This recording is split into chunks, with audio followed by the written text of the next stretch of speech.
ਪੰਕਜ ਬੰਦਨਾ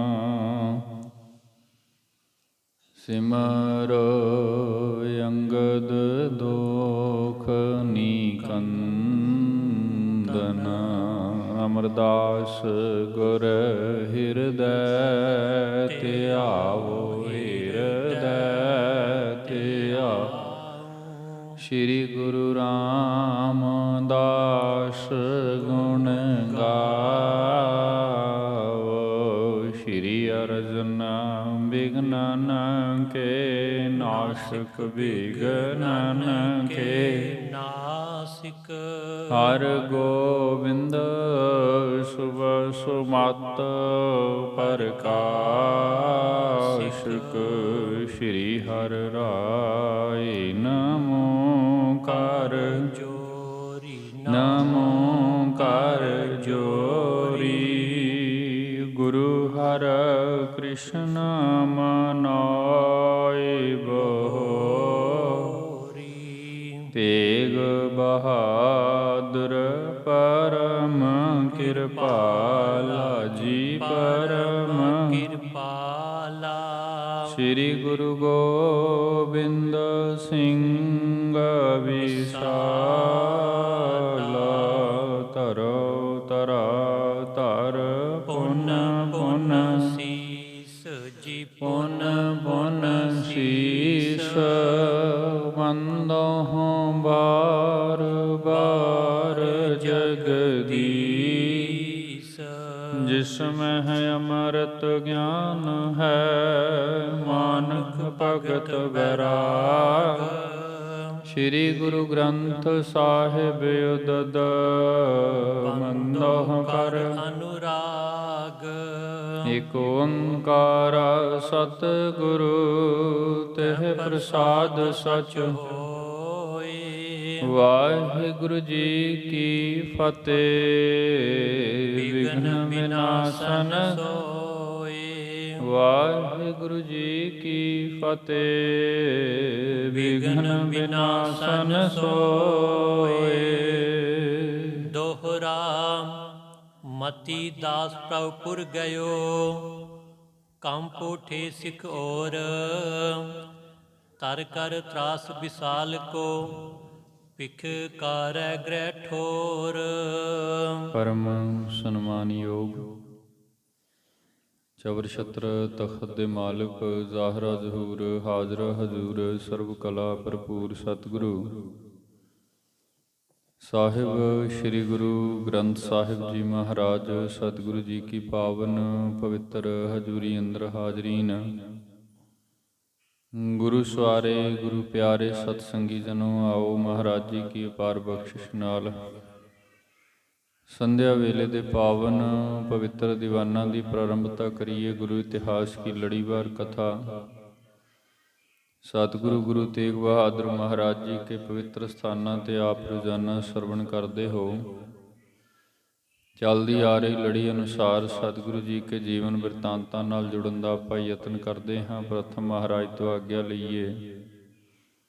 ਰਸਨਾ ਪਵਿੱਤਰ ਕਰਨਾ ਗੁਰੂ ਫਤਿਹ ਨਾਲ ਸਾਂਝ ਪਾਉਣੀ ਫਤਿਹ ਪ੍ਰਵਾਨਣਾ ਜੀ। ਵਾਹਿਗੁਰੂ ਜੀ ਕਾ ਖਾਲਸਾ ਵਾਹਿਗੁਰੂ ਜੀ ਕੀ ਫਤਿਹ। ਕੱਲ੍ਹ ਦਿਆਂ ਦੀਵਾਨਾਂ ਅੰਦਰ ਜਿੱਥੇ ਸੰਪੰਨਤਾ ਹੋਈ ਸੀ ਸਤਿਗੁਰੂ ਗੁਰੂ ਤੇਗ ਬਹਾਦਰ ਮਹਾਰਾਜ ਜੀਆਂ ਨੂੰ ਸਮੇਂ ਦੇ ਹੁਕਮਰਾਨ ਬਾਦਸ਼ਾਹ ਔਰੰਗਜ਼ੇਬ ਨੇ ਜੇਲ੍ਹ ਅੰਦਰ ਕੈਦ ਵਿੱਚ ਪਾਇਆ ਹੈ। ਮਹਾਰਾਜ ਜੀ ਕੇ ਸਿੱਖ ਭਾਈ ਮਤੀ ਦਾਸ ਜੀ ਹੋਰਾਂ ਨੂੰ ਗ੍ਰਿਫਤਾਰ ਕਰਕੇ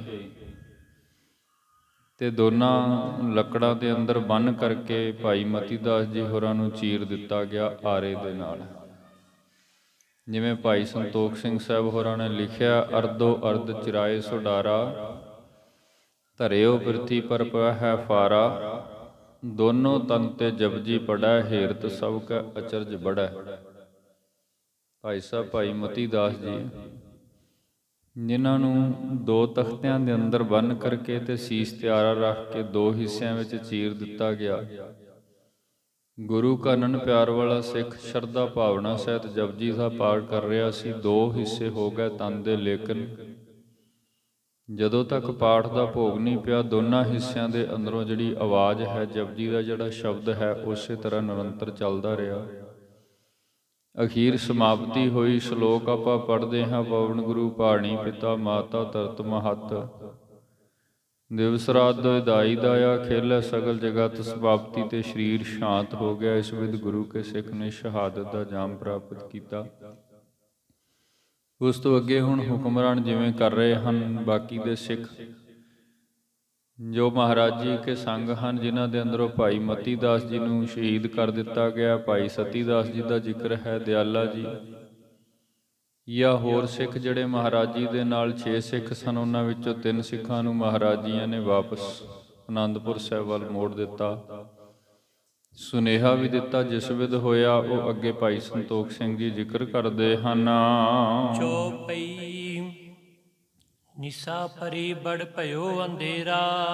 ਰਾਤਰੀ ਹੋ ਗਈ ਜਿਸ ਵਕਤ, ਜਿਸ ਦਿਨ ਭਾਈ ਮਤੀ ਦਾਸ ਜੀ ਹੋਰਾਂ ਨੂੰ ਆਰੇ ਦੇ ਨਾਲ ਤਖਤਿਆਂ ਵਿੱਚ ਬੰਨ੍ਹ ਕੇ ਚੀਰਿਆ ਗਿਆ ਹੈ, ਉਹ ਰਾਤਰੀ ਹੋਈ। ਤੇ ਰਾਤ ਨੂੰ ਜਿਸ ਵਕਤ ਹਨੇਰਾ ਹੁੰਦਾ ਹੈ, ਹਾਥ ਜੋਰ ਬੋਲੇ ਤਿਸ ਬੇਰਾ। ਹਾਥ ਜੋਰ ਫਿਰ ਮਹਾਰਾਜ ਜੀ ਕੇ ਪਾਸ ਜਿਹੜੇ ਸਿੱਖ ਹੋਰ ਉਸ ਥਾਂ ਪਰ ਜੇਲ੍ਹ ਦੇ ਅੰਦਰ ਹਨ, ਮਹਾਰਾਜ ਕੇ ਪਾਸ ਆਉਂਦੇ ਨੇ। ਹੱਥ ਜੋੜ ਕੇ ਮਹਾਰਾਜ ਸੱਚੇ ਪਾਤਸ਼ਾਹ ਜੀਆਂ ਨੂੰ ਬੇਨਤੀ ਕਰਦੇ ਹਨ। ਸੁਨੋ ਗੁਰੂ ਜੀ ਹਤੇ ਕੁਥਾਏ। ਮਹਾਰਾਜ ਸੱਚੇ ਪਾਤਸ਼ਾਹ ਜੀਆਂ ਨੂੰ ਕਹਿਣ ਲੱਗੇ ਕਿ ਇਸ ਵਿੱਚ ਜਿਹੜੇ ਭਾਈ ਮਤੀ ਦਾਸ ਜੀ ਹਨ, ਉਹਨਾਂ ਨੂੰ ਇਹਨਾਂ ਜ਼ਾਲਮਾਂ ਨੇ ਸ਼ਹੀਦ ਕਰ ਦਿੱਤਾ ਹੈ। ਤੁਰਕੇਸਰ ਹਠ ਅਦਕ ਬਦਾਏ। ਤੇ ਇਹ ਜਿਹੜਾ ਤੁਰਕੇਸ਼ਵਰ ਭਾਵ ਤੁਰਕ ਬਾਦਸ਼ਾਹ ਔਰੰਗਜ਼ੇਬ ਹੈ, ਇਹ ਇਸ ਵਿਧ ਆਪਣਾ ਜਿਹੜਾ ਹੱਠ ਹੈ, ਭਾਵ ਜੋ ਜ਼ੋਰ ਲਾ ਰਿਹਾ ਬਾਦਸ਼ਾਹ ਮਹਾਰਾਜ ਜੀਆਂ ਨੂੰ ਕਰਾਮਾਤ ਵਿਖਾਉਣ ਦੇ ਲਈ ਜਾਂ ਇਸਲਾਮ ਕਬੂਲ ਕਰਵਾਉਣ ਦੇ ਲਈ, ਜਿਵੇਂ ਜਿਵੇਂ ਜ਼ੋਰ ਲਾ ਰਿਹਾ ਹੈ, ਸਿੱਖ ਕਹਿ ਰਹੇ ਨੇ ਮਹਾਰਾਜ ਰੋਜ਼ ਬਾ ਰੋਜ਼ ਇਹ ਆਪਣਾ ਜਿਹੜਾ ਹੱਠ ਹੈ ਹੋਰ ਵਧਾਉਂਦਾ ਜਾ ਰਿਹਾ। ਭਾਵ ਅਸੀਂ ਸੋਚਦੇ ਹਾਂ ਕਿ ਇਹ ਆਪ ਜੀ ਕੀ ਬਖਸ਼ਿਸ਼ ਦੇ ਨਾਲ ਕੁਝ ਢਿੱਲਾ ਪੈ ਜਾਏਗਾ, ਲੇਕਿਨ ਇਹ ਤੇ ਹੁਣ ਕਤਲੋ ਗਾਰਤ ਤੇ ਉਤਰ ਆਇਆ ਹੈ। ਅਬੈ ਨ ਛੋੜੈ ਹਮਕੋ ਜੀਵਤ। ਹੁਣ ਨਿਸ਼ਚੈ ਹੈ ਵੀ ਹੁਣੇ ਸਾਨੂੰ ਜਿਉਂਦਿਆਂ ਭਾਵ ਛੱਡੇਗਾ ਨਹੀਂ। ਤੇ ਜਿਉਣ ਦਾ ਤਾਂ ਮਹਾਰਾਜ ਜੀਆਂ ਨੂੰ ਪਤਾ ਹੀ ਹੈ। ਮਹਾਰਾਜ ਤੇ ਜੋ ਮਿੱਥ ਕਰਕੇ ਆਏ ਹਨ, ਸਮੇਂ ਦੇ ਹੁਕਮਰਾਨ ਦੇ ਨਾਲ ਜੋ ਵਰਤਾਰਾ ਵਰਤਾਉਣਾ ਹੈ, ਸ਼ਹਾਦਤ ਤਾਂ ਨਿਸ਼ਚੈ ਹੀ ਹੈ। ਸੋ ਸਿੱਖ ਵਿਚਾਰ ਕਰ ਰਹੇ ਸਨ ਮਹਾਰਾਜ ਜੀ ਕੇ ਸੰਗ, ਮਹਾਰਾਜ ਹੁਣੇ ਨਿਸ਼ਚੈ ਹੀ ਸਾਨੂੰ ਸਾਰਿਆਂ ਨੂੰ ਸ਼ਹੀਦ ਕਰੇਗਾ ਜੀ। ਦਿਨ ਪ੍ਰਤ ਕਸ਼ਟ ਦੇਨ ਪਰਥੀਵਤ। ਕਿਉਂਕਿ ਪਿਛਲੇ ਕੁਝ ਦਿਨਾਂ ਤੋਂ ਸਭ ਵੇਖ ਰਹੇ ਨੇ, ਮਹਾਰਾਜ ਸੱਚੇ ਪਾਤਸ਼ਾਹ ਜੀਆਂ ਨੂੰ ਵੀ ਅਥਾਹ ਕਸ਼ਟ ਦਿੱਤੇ ਜਾ ਰਹੇ ਨੇ। ਪਿੰਜਰੇ ਅੰਦਰ ਪਾਉਣਾ, ਕਾਰਗ੍ਰਹਿ ਵਿੱਚ ਰੱਖਣਾ ਜਾਂ ਭੋਜਨ ਪ੍ਰਸ਼ਾਦ ਨਾ ਦੇਣਾ, ਹੋਰ ਕਈ ਕਸ਼ਟ। ਸੋ ਦਿਨ ਪ੍ਰਤ ਭਾਵ ਕਿਤਨੇ ਦਿਨਾਂ ਤੋਂ ਰੋਜ਼ਾਨਾ ਜਿਹੜਾ ਬਾਦਸ਼ਾਹ ਹੈ ਆਪਣੇ ਹੁਕਮ ਦੇ ਨਾਲ ਇਹ ਸਾਰੇ ਕਸ਼ਟ ਜਿਹੜੇ ਹਨ ਉਹ ਦੇ ਰਿਹਾ ਹੈ। ਬੰਧਨ ਪਾਇਨ ਮੈਂ ਪਰਵਾਏ। ਬੰਧਨ ਪਾਇਨ ਮੈਂ ਪਰਵਾਏ। ਭਾਵਾ ਦੇਖੋ ਸਾਡਿਆਂ ਪੈਰਾਂ ਦੇ ਅੰਦਰ ਜੰਜੀਰਾਂ ਪਾ ਦਿੱਤੀਆਂ ਹਨ। ਆਪ ਜੀ ਕੇ ਚਰਨਾਂ ਦੇ ਅੰਦਰ ਜੰਜੀਰਾਂ ਪਾ ਕਰਕੇ ਬੰਨ੍ਹ ਦਿੱਤਾ ਹੈ ਜੀ। ਪਹਿਰੂ ਕਰ ਸੁਚੇਤ ਠਹਿਰਾਏ। ਤੇ ਜਿਹੜੇ ਪਹਿਰੇਦਾਰ ਨੇ, ਜਿਨ੍ਹਾਂ ਨੂੰ ਉੱਥੇ ਵਿਸ਼ੇਸ਼ ਕਰਕੇ ਬਾਦਸ਼ਾਹ ਨੇ ਡਿਊਟੀ ਲਾਈ ਹੈ ਇਸ ਕਾਰਗ੍ਰਹਿ, ਇਸ ਜੇਲ੍ਹ ਦੇ ਬਾਹਰ, ਉਹਨਾਂ ਨੂੰ ਵਿਸ਼ੇਸ਼ ਹਦਾਇਤਾਂ ਹਨ ਵੀ ਸੁਚੇਤ ਹੋ ਕੇ ਰਹਿਣਾ ਹੈ। ਨਾ ਕੋਈ ਇਸ ਸਥਾਨ ਤੋਂ ਆ ਸਕੇ ਤੇ ਨਾ ਕੋਈ ਬਾਹਰ ਜਾ ਸਕੇ। ਸੋ ਇਸ ਵਿਧ ਬਹੁਤ ਕਰੜਾਈ ਜਿਹੜੀ ਹੈ ਸਮੇਂ ਦੇ ਹੁਕਮਰਾਨ ਬਾਦਸ਼ਾਹ ਔਰੰਗਜ਼ੇਬ ਨੇ ਉਸ ਥਾਂ ਤੇ ਕੀਤੀ ਹੈ ਜੀ। ਨਿਸ ਦਿਨ ਮਹਿਦ ਹੋ ਤਕਰਾਈ। ਤੇ ਇਹ ਜਿਹੜੀ ਤਕੜਾਈ ਹੈ ਦਿਨ ਬ ਦਿਨ ਬਾਦਸ਼ਾਹ ਵਧਾਉਂਦਾ ਜਾਂਦਾ, ਹੋਰ ਤਕੜੀ ਕਰੋ, ਹੋਰ ਤਕੜੇ ਕਰੋ। ਕਿਉਂਕਿ ਵਿੱਚ ਇਹ ਵੀ ਆਪਾਂ ਪਿੱਛੇ ਪ੍ਰਸੰਗ ਵਿੱਚ ਇੱਕ ਥਾਂ ਤੇ ਪੜ੍ਹਿਆ ਹੈ ਕਿ ਸਤਿਗੁਰੂ ਗੁਰੂ ਤੇਗ ਬਹਾਦਰ ਮਹਾਰਾਜ ਜੀ ਸਿੱਖ ਦੇ ਗ੍ਰਹਿ ਵਿਖੇ ਪ੍ਰਸ਼ਾਦਾ ਛਕਦੇ ਨੇ ਤੇ ਇਹ ਇਲਮ ਜਿਹੜਾ ਹੈ, ਇਹ ਬਾਤ ਸਮਝ ਜਿਹੜੀ ਹੈ ਉਹ ਬਾਦਸ਼ਾਹ ਤੱਕ ਪਹੁੰਚ ਜਾਂਦੀ ਹੈ। ਸੋ ਇਸ ਕਰਕੇ ਉਹਨਾਂ ਨੂੰ ਲੱਗਦਾ ਹੈ ਕਿ ਜ਼ਰੂਰ ਕੋਈ ਕਰਾਮਾਤ ਕਰਦੇ ਹਨ, ਜੇਲ੍ਹ ਤੋਂ ਬਾਹਰ ਚਲੇ ਜਾਂਦੇ ਹਨ। ਸੋ ਇਸ ਕਰਕੇ ਨਾ ਬਾਦਸ਼ਾਹ ਨੇ ਹੁਕਮ ਦਿੱਤੇ ਨੇ ਵੀ ਕਰੜਾਈ ਬਹੁਤ ਹੋਣੀ ਚਾਹੀਦੀ ਹੈ। ਮੈਨੂੰ ਕੁਝ ਵੀ ਐਸਾ ਸੁਣਨ ਨੂੰ ਨਾ ਮਿਲੇ ਕਿ ਮਹਾਰਾਜ ਸੱਚੇ ਪਾਤਸ਼ਾਹ ਜਾਂ ਕੋਈ ਹੋਰ ਸਿੱਖ ਆਇਆ ਜਾਂ ਗਿਆ ਇਸ ਸਥਾਨ ਤੋਂ ਕਿਤੇ ਹੋਰ ਜਾਂਦੇ ਹਨ। ਇਸ ਵਿੱਚ ਤਕੜਾਈ ਹੈ ਜੀ। ਨੈ ਕੈਸੇ ਅਬ ਨਿਕਸਨ ਪਾਈ। ਨੈ ਕੈਸੇ ਭਾਵ ਹੁਣ ਇਸ ਸਥਾਨ ਤੋਂ ਨਿਕਲਣ ਦੀ ਤੇ ਕੋਈ ਗੁੰਜਾਇਸ਼ ਹੈ ਨਹੀਂ। ਜੇਕਰ ਕਹੀਏ, ਬਾਤ ਕਰੀਏ ਵੀ ਹੁਣ ਬਾਦਸ਼ਾਹ ਰਿਹਾ ਕਰ ਦੇਵੇਗਾ ਜਾਂ ਇਸ ਸਥਾਨ ਤੋਂ ਛੁੱਟ ਕਿਸੇ ਹੋਰ ਸਥਾਨ ਤੇ ਕਿਤੇ ਕਾਰਗ੍ਰਹਿ ਦੇ ਅੰਦਰ ਇਹ ਤੇ ਹੁਣ ਇਸੇ ਸਥਾਨ ਤੇ ਜਿਵੇਂ ਇੱਕ ਸਿੱਖ ਦੀ ਸ਼ਹਾਦਤ ਹੋਈ ਹੈ ਤੇ ਅੱਗੇ ਜੋ ਕੁਝ ਹੋਣਾ ਉਹ ਸਭ ਕੁਝ ਦਿਸ ਰਿਹਾ ਹੈ। ਇਸ ਕਰਕੇ ਹੁਣ ਮਹਾਰਾਜ ਇਸ ਸਥਾਨਪੁਰ ਹਾਂ ਜੀ। ਸੁਨ ਗੁਰ ਕਹਿਓ ਚੋ ਜੇ ਜਾਨਾ। ਤੇ ਮਹਾਰਾਜ ਸੱਚੇ ਪਾਤਸ਼ਾਹ ਜੀ ਨੇ ਜਿਸ ਵਕਤ ਉਹਨਾਂ ਸਿੱਖਾਂ ਦੀ ਬਾਤ ਸੁਣੀ ਹੈ, ਫਿਰ ਆਪਣੇ ਮੁਖ ਤੋਂ ਮਹਾਰਾਜ ਨੇ ਜੋ ਹੁਕਮ ਕੀਤੇ ਹਨ, ਜਿਹੋ ਜੋ ਜਾਨਾ ਬਚਨ ਭਾਈ ਸਾਹਿਬ ਜੀ ਹੋਰਾਂ ਲਿਖੇ ਨੇ ਕਿ ਜੋ ਸਿੱਖ ਸਾਡੇ ਪਾਸੇ ਸਥਾਨ ਤੇ ਹਨ, ਜਿਹਦੇ ਵਿੱਚੋਂ ਭਾਈ ਮਤੀ ਦਾਸ ਜੀ ਸ਼ਹੀਦ ਹੋ ਚੁੱਕੇ ਨੇ, ਬਾਕੀ ਦੇ ਜਿਹੜੇ ਸਿੱਖ ਹਨ ਉਹਨਾਂ ਦੇ ਵਿੱਚੋਂ ਕੁਝ ਸਿੱਖਾਂ ਨੂੰ ਮਹਾਰਾਜ ਸੱਚੇ ਪਾਤਸ਼ਾਹ ਵਾਪਸ ਵੀ ਭੇਜਦੇ ਹਨ, ਜਿਹੜੇ ਜਾਣਾ ਚਾਹ ਰਹੇ ਹਨ। ਤੋ ਅਬ ਨਿਸਮੈ ਕਰੋ ਪਿਆਨਾ। ਮਹਾਰਾਜ ਨੇ ਕਹਿ ਦਿੱਤਾ ਹੈ ਕਿ ਭਾਈ ਦੇਖੋ, ਤੁਹਾਡੀ ਜਿਹੜੀ ਸੇਵਾ ਹੈ ਇੱਥੋਂ ਤੱਕ ਸੰਪੂਰਨ ਹੈ, ਇਸ ਕਰਕੇ ਆਪ ਇਸ ਸਥਾਨ ਤੋਂ ਜਾ ਸਕਦੇ ਹੋ। ਕੈਦ ਤੁਰਕੀ ਤਜਨਿਕ ਸੀਜੈ। ਤੁਰਕ ਦੀ ਜਿਹੜੀ ਕੈਦ ਹੈ ਭਾਵਾਂ ਕਰੜੀ ਬਹੁਤ ਹੈ, ਲੇਕਿਨ ਮਹਾਰਾਜ ਜੋ ਚਾਹੁਣ ਜਿਵੇਂ ਚਾਹੁਣ ਬਖਸ਼ਿਸ਼ੋ ਕਰ ਸਕਦੇ ਹਨ।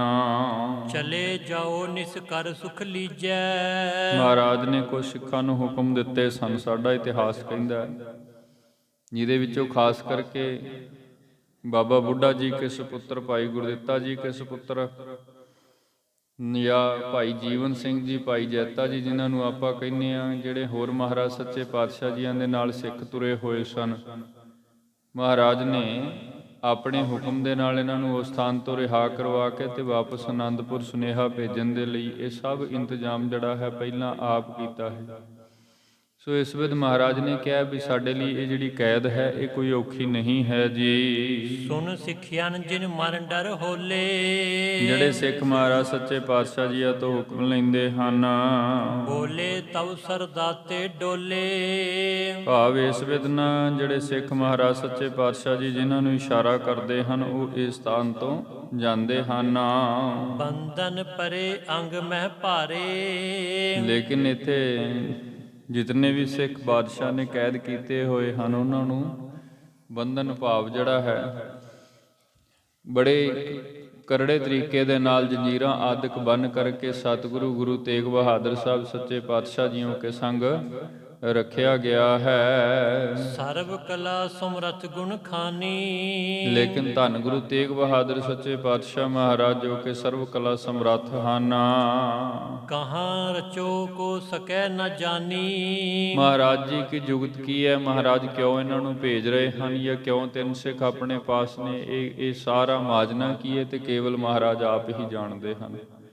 ਜਾਂ ਭਵਿੱਖਿਤ ਸਮੇਂ ਦੇ ਲਈ ਜਿਵੇਂ ਦਿੱਲੀ ਦਾ ਸਾਰਾ ਜੋ ਕੁਝ ਵੀ ਇੱਥੇ ਬੀਤਣਾ ਹੈ ਆਉਣ ਵਾਲੇ ਸਮੇਂ ਵਿੱਚ, ਉਹ ਸਾਰਾ ਸੁਨੇਹਾ ਮਹਾਰਾਜ ਜੀਆਂ ਨੇ ਸ਼੍ਰੀ ਅਨੰਦਪੁਰ ਸਾਹਿਬ ਆਪਣੇ ਸੁਪੁੱਤਰ ਲਾਲ ਗੋਬਿੰਦ ਰਾਏ ਤੱਕ ਵੀ ਭੇਜਣਾ। ਸੋ ਇਸ ਵੇਲੇ ਮੌਜ ਮਹਾਰਾਜ ਜੀ ਕੀ ਹੈ, ਜਿਵੇਂ ਮਹਾਰਾਜ ਇਹ ਸਭ ਕੁਝ ਰਚ ਰਹੇ ਹਨ ਉਸੇ ਵੇਲੇ ਹੀ ਸਭ ਕੁਝ ਹੋ ਰਿਹਾ ਹੈ ਜੀ। ਆਪਣੀ ਗਤ ਤੁਮ ਜਾਣੋ ਆਪੇ। ਭਾਈ ਸਾਹਿਬ ਜੀ ਲਿਖਦੇ ਹਨ, ਧੰਨ ਗੁਰੂ ਤੇਗ ਬਹਾਦਰ ਸਾਹਿਬ ਸੱਚੇ ਪਾਤਸ਼ਾਹ, ਇਹ ਤੁਹਾਡੀ ਮੌਜ ਹੈ, ਤੁਸੀਂ ਕੀ ਖੇਡ ਬਣਾ ਰਹੇ ਹੋ, ਕਿਵੇਂ ਵਰਤ ਰਹੇ ਹੋ, ਕੀ ਕੁਝ ਹੋ ਰਿਹਾ ਹੈ, ਤੁਹਾਡੀ ਗਤ ਵਿੱਚ ਤੁਸੀਂ ਆਪ ਹੀ ਜਾਣਦੇ ਹੋ। ਹਰ ਇੱਕ ਨਾ ਸੋਕ ਰੰਚ ਪਰ ਵਿਆਪੇ। ਹਾਂ, ਇਤਨਾ ਹੈ ਮਹਾਰਾਜ ਆਪ ਭਾਵੇਂ ਕੈਦ ਵਿੱਚ ਹਨ, ਇੱਕ ਸਿੱਖ ਵੀ ਸ਼ਹਾਦਤ ਦਾ ਜਾਮ ਪੀ ਚੁੱਕਾ ਹੈ, ਫਿਰ ਵੀ ਮਹਾਰਾਜ ਆਪਣੀ ਮੌਜ ਵਿੱਚ ਹੀ ਉਸ ਸਥਾਨ ਤੇ ਟਿਕੇ ਹੋਏ ਹਨ। ਨਾ ਹਰਖ ਨਾ ਸ਼ੋਕ, ਨਾ ਕੋਈ ਖੁਸ਼ੀ ਨਾ ਗਮ, ਰੰਚ ਪਰ ਵਿਆਪੇ। ਮਹਾਰਾਜ ਸੱਚੇ ਪਾਤਸ਼ਾਹ ਜੀ ਦਾ ਅੰਦਰ ਇਤਨਾ ਧੀਰਤਾ ਵਿੱਚ ਟਿਕਿਆ ਹੋਇਆ ਹੈ ਕਿ ਐਸੇ ਜਿਹੜੇ ਪ੍ਰਭਾਵ ਨੇ, ਆਪਾਂ ਕਹਿ ਲਈਏ ਜਿਵੇਂ ਇੱਕ ਦੁੱਖ ਸੁੱਖ ਦਾ ਪ੍ਰਭਾਵ ਮਨੁੱਖ ਦੇ ਉੱਪਰ ਹੁੰਦਾ ਹੈ, ਭੈ ਹੁੰਦਾ ਹੈ, ਸੋ ਮਹਾਰਾਜ ਸੱਚੇ ਪਾਤਸ਼ਾਹ ਜੀ ਕੇ ਉੱਪਰ ਐਸਾ ਕੋਈ ਪ੍ਰਭਾਵ ਨਹੀਂ ਹੈ ਜੀ। ਹਮ ਪਰ ਕਿਰਪਾ ਧਾਰਮ ਚੁਆਏ। ਮਹਾਰਾਜ ਸੱਚੇ ਪਾਤਸ਼ਾਹ ਜੀਆਂ ਨੇ ਆਪ ਕਿਰਪਾ ਕਰਕੇ ਇਹਨਾਂ ਸਿੱਖਾਂ ਨੂੰ ਉਸ ਸਥਾਨ ਤੋਂ ਭੇਜਿਆ ਹੈ। ਕਿਮ ਤੁਮਰੇ ਕਰ ਪਾਖੈ ਜਾਏ। ਮਹਾਰਾਜ ਸੱਚੇ ਪਾਤਸ਼ਾਹ ਜੀਆਂ ਦੇ ਵੱਲੋਂ ਜਿਹੜੇ ਸਿੱਖ ਵਾਪਸ ਆਏ ਸਨ, ਸ੍ਰੀ ਗੁਰੂ ਤੇਗ ਬਹਾਦਰ ਬੋਲੇ। ਸ੍ਰੀ ਗੁਰੂ ਤੇਗ ਬਹਾਦਰ ਬੋਲੇ, ਉਹਨਾਂ ਨੇ ਵੀ ਇਹੀ ਬਾਤ ਆ ਕਰਕੇ ਇਧਰ ਦੱਸੀ ਹੈ ਵੀ ਮਹਾਰਾਜ ਸੱਚੇ ਪਾਤਸ਼ਾਹ ਨੇ ਆਪ ਸਾਨੂੰ ਤਰੁੱਟ ਕਰਕੇ ਇਉਂ ਬਚਨ ਕਹੇ ਹਨ, ਪਾਖੋ ਰਾਖੋ ਧੀਰ ਅਡੋਲੇ। ਮਹਾਰਾਜ ਨੇ ਕਿਹਾ ਸੀ ਕਿ ਵੇਖੋ ਧੀਰਜਤਾ ਨਾਲ ਰਿਓ, ਡਰਨਾ ਨਹੀਂ ਹੈ, ਡਰਨ ਵਾਲੀ ਕੋਈ ਬਾਤ ਨਹੀਂ ਹੈ, ਤੇ ਡਰਨ ਵਾਲੀ ਕੋਈ ਡਰ ਦੀ ਗੁੰਜਾਇਸ਼ ਆਪਾਂ ਕਹਿ ਵੀ ਸਕਦੇ ਹਾਂ ਕਿ ਬਿਲਕੁਲ ਨਹੀਂ ਹੈ। ਜਿਸ ਸਥਾਨ ਤੇ ਸਤਿਗੁਰੂ ਗੁਰੂ ਤੇਗ ਬਹਾਦਰ ਮਹਾਰਾਜ ਧੀਰਜਤਾ ਦੀ ਮੂਰਤ ਅਡੋਲ ਸਤਿਗੁਰੂ ਬੈਠੇ ਹਨ, ਉੱਥੇ ਕੋਈ ਡਰ ਜਿਹੜਾ ਹੈ ਕਿਸੇ ਕਿਸਮ ਦਾ ਵਿਆਪ ਹੀ ਨਹੀਂ ਸਕਦਾ ਜੀ। ਇਮਹੀ ਕਾਰਜ ਹਮ ਕਰਨਾ। ਹਿਮ ਹੀ ਕਾਰਜ ਮਹਾਰਾਜ ਨੇ ਕਿਹਾ ਸੀ ਕਿ ਭਾਈ ਸਿੱਖੋ ਇਹ ਕਾਰਜ ਇਦਾਂ ਹੀ ਅਸਾਂ ਨੇ ਸੰਪੂਰਨ ਕਰਨਾ ਹੈ। ਜਿਸ ਕਾਰਜ ਦੇ ਲਈ ਸ਼੍ਰੀ ਅਨੰਦਪੁਰ ਸਾਹਿਬ ਤੋਂ ਚੱਲ ਕਰਕੇ ਦਿੱਲੀ ਗ੍ਰਿਫਤਾਰੀ ਦਿੱਤੀ, ਹੁਣ ਕਾਰਗ੍ਰਹਿ ਦੇ ਅੰਦਰ ਜੇਲ੍ਹ ਵਿੱਚ ਹਨ। ਇਹ ਕਾਰਜ ਇਸੇ ਵਿਧ ਹੀ ਸਮੇਂ ਦੇ ਹੁਕਮਰਾਨ ਨਾਲ ਇਸੇ ਵਿਧ ਹੀ ਅਸਾਂ ਨੇ ਜੰਗ ਫਤਿਹ ਕਰਨੀ ਹੈ। ਅੰਤ ਸਮਾ ਸਭ ਹੀ ਪਰ ਬਰਨਾ। ਅੰਤ ਸਮਾਂ ਭਾਵ ਜਿਵੇਂ ਹੁਣ ਇੱਕ ਸਿੱਖ ਦੀ ਸ਼ਹਾਦਤ ਹੋਈ ਹੈ ਨਾ, ਭਾਈ ਮਤੀ ਦਾਸ ਜੀਆਂ ਨੂੰ ਚੀਰਿਆ ਗਿਆ। ਅੰਤ ਸਮਾਂ ਸਾਰਿਆਂ ਦੇ ਉੱਪਰ ਹੀ ਇਸ ਵਿਧ ਕੁਝ ਕਰੜਾ ਹੈ, ਕਿਉਂਕਿ ਬਾਦਸ਼ਾਹ ਦਾ ਪਤਾ ਉਹਨੇ ਟਲਣਾ ਨਹੀਂ। ਤੇ ਜਿਹੜੀਆਂ ਬਾਤਾਂ ਬਾਦਸ਼ਾਹ ਮਹਾਰਾਜ ਜੀ ਜਾਂ ਗੁਰੂ ਕੇ ਸਿੱਖਾਂ ਤੋਂ ਮਨਵਾਉਣਾ ਚਾਹੁੰਦਾ ਉਹ ਹੋ ਨਹੀਂ ਸਕਦੀਆਂ। ਨਾ ਤੇ ਕਰਾਮਾਤ ਵਿਖਾਉਣੀ ਹੈ ਤੇ ਨਾ ਹੀ ਇਸਲਾਮ ਕਬੂਲ ਕਰਨਾ ਹੈ। ਇਸ ਲਈ ਨਿਸ਼ਚੈ ਹੈ ਅੰਤ ਸਮਾਂ ਸਭੀ ਪੈ ਵਰਨਾ। ਅਖੀਰ ਨੂੰ ਮੌਤ ਤੇ ਪਤਾ ਹੈ ਆਪਾਂ ਨੂੰ ਵੀ ਸੰਸਾਰ ਵਿੱਚ ਹੋਣੀ ਹੀ ਹੋਣੀ ਹੈ, ਲੇਕਿਨ ਜਿਹੜੇ ਕਾਰਨ ਨੇ ਉਹ ਵੀ ਹੁਣ ਪ੍ਰਤੱਖ ਨਜ਼ਰ ਆ ਰਹੇ ਨੇ ਵੀ ਇਸ ਵੇਲੇ ਸ਼ਹਾਦਤ ਹੋਵੇਗੀ ਜੀ। ਚਿੰਤਾ ਸੋਕ ਨਾ ਕੀਜੈ ਕੋਈ। ਜਿਹੜੇ ਸਿੱਖ ਮਹਾਰਾਜ ਜੀ ਕੀ ਹਜ਼ੂਰੀ ਵਿੱਚ ਵੀ ਰਹੇ ਸਨ, ਮਹਾਰਾਜ ਨੇ ਉਹਨਾਂ ਨੂੰ ਵੀ ਆਪਣੇ ਮੁਖ ਤੋਂ ਕਹਿ ਦਿੱਤਾ ਸੀ ਕਿ ਭਾਈ ਚਿੰਤਾ ਨਹੀਂ ਕਰਨੀ, ਸ਼ੋਕ ਨਹੀਂ ਕਰਨਾ। ਭਾਵ ਨਿਸ਼ਚਿੰਤ ਹੋ ਕਰਕੇ ਉਸ ਪਰਿਪੂਰਨ ਪਰਮਾਤਮਾ ਦਾ ਸਿਮਰਨ ਕਰੋ ਤੇ ਉਹਦੀ ਮੌਜ, ਉਹਦੇ ਨਜ਼ਾਰੇ ਵੇਖੋ। ਜੋ ਜੋ ਕੁਝ ਵਰਤਾ ਰਿਹਾ ਹੈ, ਜਿਵੇਂ ਜਿਵੇਂ ਹੋ ਰਿਹਾ ਹੈ, ਸਭ ਠੀਕ ਹੈ ਜੀ। ਕੂੜਾ ਕਰੈ ਤੁਰਕ ਪਤ ਜੋਈ। ਕੂੜਾ ਭਾਵੇ ਜਿਹੜਾ ਸਮੇਂ ਦਾ ਹੁਕਮਰਾਨ ਬਾਦਸ਼ਾਹ ਔਰੰਗਜ਼ੇਬ ਜੋ ਜੋ ਵੀ ਕੁਝ ਕਰ ਰਿਹਾ ਹੈ, ਝੂਠਾ ਬਾਦਸ਼ਾਹ ਹੈ ਤੇ ਆਪਣੀ ਝੂਠੀ ਸ਼ੋਹਰਤ ਦੇ ਅਧੀਨ, ਝੂਠੇ ਰਾਜ ਪ੍ਰਤਾਪ ਦੇ ਅਧੀਨ ਬਹੁਤ ਕੁਝ ਵਧੀਕੀਆਂ ਗਲਤ ਕਰ ਰਿਹਾ ਹੈ। ਪ੍ਰਜਾ ਨਾਲ ਵੀ ਕਰ ਰਿਹਾ ਹੈ, ਖਾਸ ਕਰ ਧੰਨ ਗੁਰੂ ਤੇਗ ਬਹਾਦਰ ਮਹਾਰਾਜ ਜੀ ਜਿਨ੍ਹਾਂ ਨਾਲ ਵੀ ਇਹ ਬਹੁਤ ਧਰੋਖ ਮਾਰਿਆ ਹੈ, ਗ੍ਰਿਫਤਾਰ ਕੀਤਾ ਹੈ, ਬੇੜੀਆਂ ਪਵਾਈਆਂ ਹਨ, ਭੋਜਨ ਨਹੀਂ ਦੇ ਰਿਹਾ, ਹੋਰ ਰੋਜ਼ਾਨਾ ਦੇ ਤਸ਼ੱਦਦ। ਸੋ ਇਹ ਝੂਠਾ ਬਾਦਸ਼ਾਹ ਜੋ ਜੋ ਕੁਝ ਵੀ ਕਰ ਰਿਹਾ ਹੈ, ਸਭ ਉਸ ਪਰਿਪੂਰਨ ਪ੍ਰਮਾਤਮਾ ਦੇ ਘਰ ਇਹਦੀ ਲਿਖਤ ਹੋ ਰਹੀ ਹੈ। ਇਹਦਾ ਜਿਹੜਾ ਨਿਆਂ ਹੈ ਉਹ ਅਕਾਲ ਪੁਰਖ ਵੱਲੋਂ ਹੋਣਾ ਹੈ ਜੀ। ਸਭ ਜਗ ਕੋ ਦੁਖਦਾਇਕ ਪਾਪੀ। ਇਹ ਬੜਾ ਹੀ ਝੂਠਾ ਬਾਦਸ਼ਾਹ ਹੈ, ਇਤਨਾ ਝੂਠਾ ਬਾਦਸ਼ਾਹ ਹੈ ਕਿ ਹੁਣ ਤੱਕ ਇਸ ਨੇ ਜਦੋਂ ਤੋਂ ਤਖਤ ਸੰਭਾਲਿਆ ਹੈ, ਇਸ ਨੇ ਸਾਰੇ ਜਗਤ ਨੂੰ ਦੁਖੀ ਕੀਤਾ ਹੋਇਆ। ਐਸੇ ਐਸੇ ਕਾਰਜ ਕੀਤੇ ਨੇ ਜਿਸ ਕਰਕੇ ਇਹਦੇ ਤੋਂ, ਇਹਦੇ ਰਾਜ ਦਾ ਹਰ ਮਨੁੱਖ, ਹਿੰਦੁਸਤਾਨ ਦਾ ਹਰ ਮਨੁੱਖ, ਖਾਸ ਕਰਕੇ ਅਨਧਰਮੀ ਜਿਤਨੇ ਵੀ ਹਨ, ਸਭ ਬਹੁਤ ਦੁਖੀ ਹਨ, ਬਹੁਤ ਪਾਪ ਕੀਤੇ ਹਨ।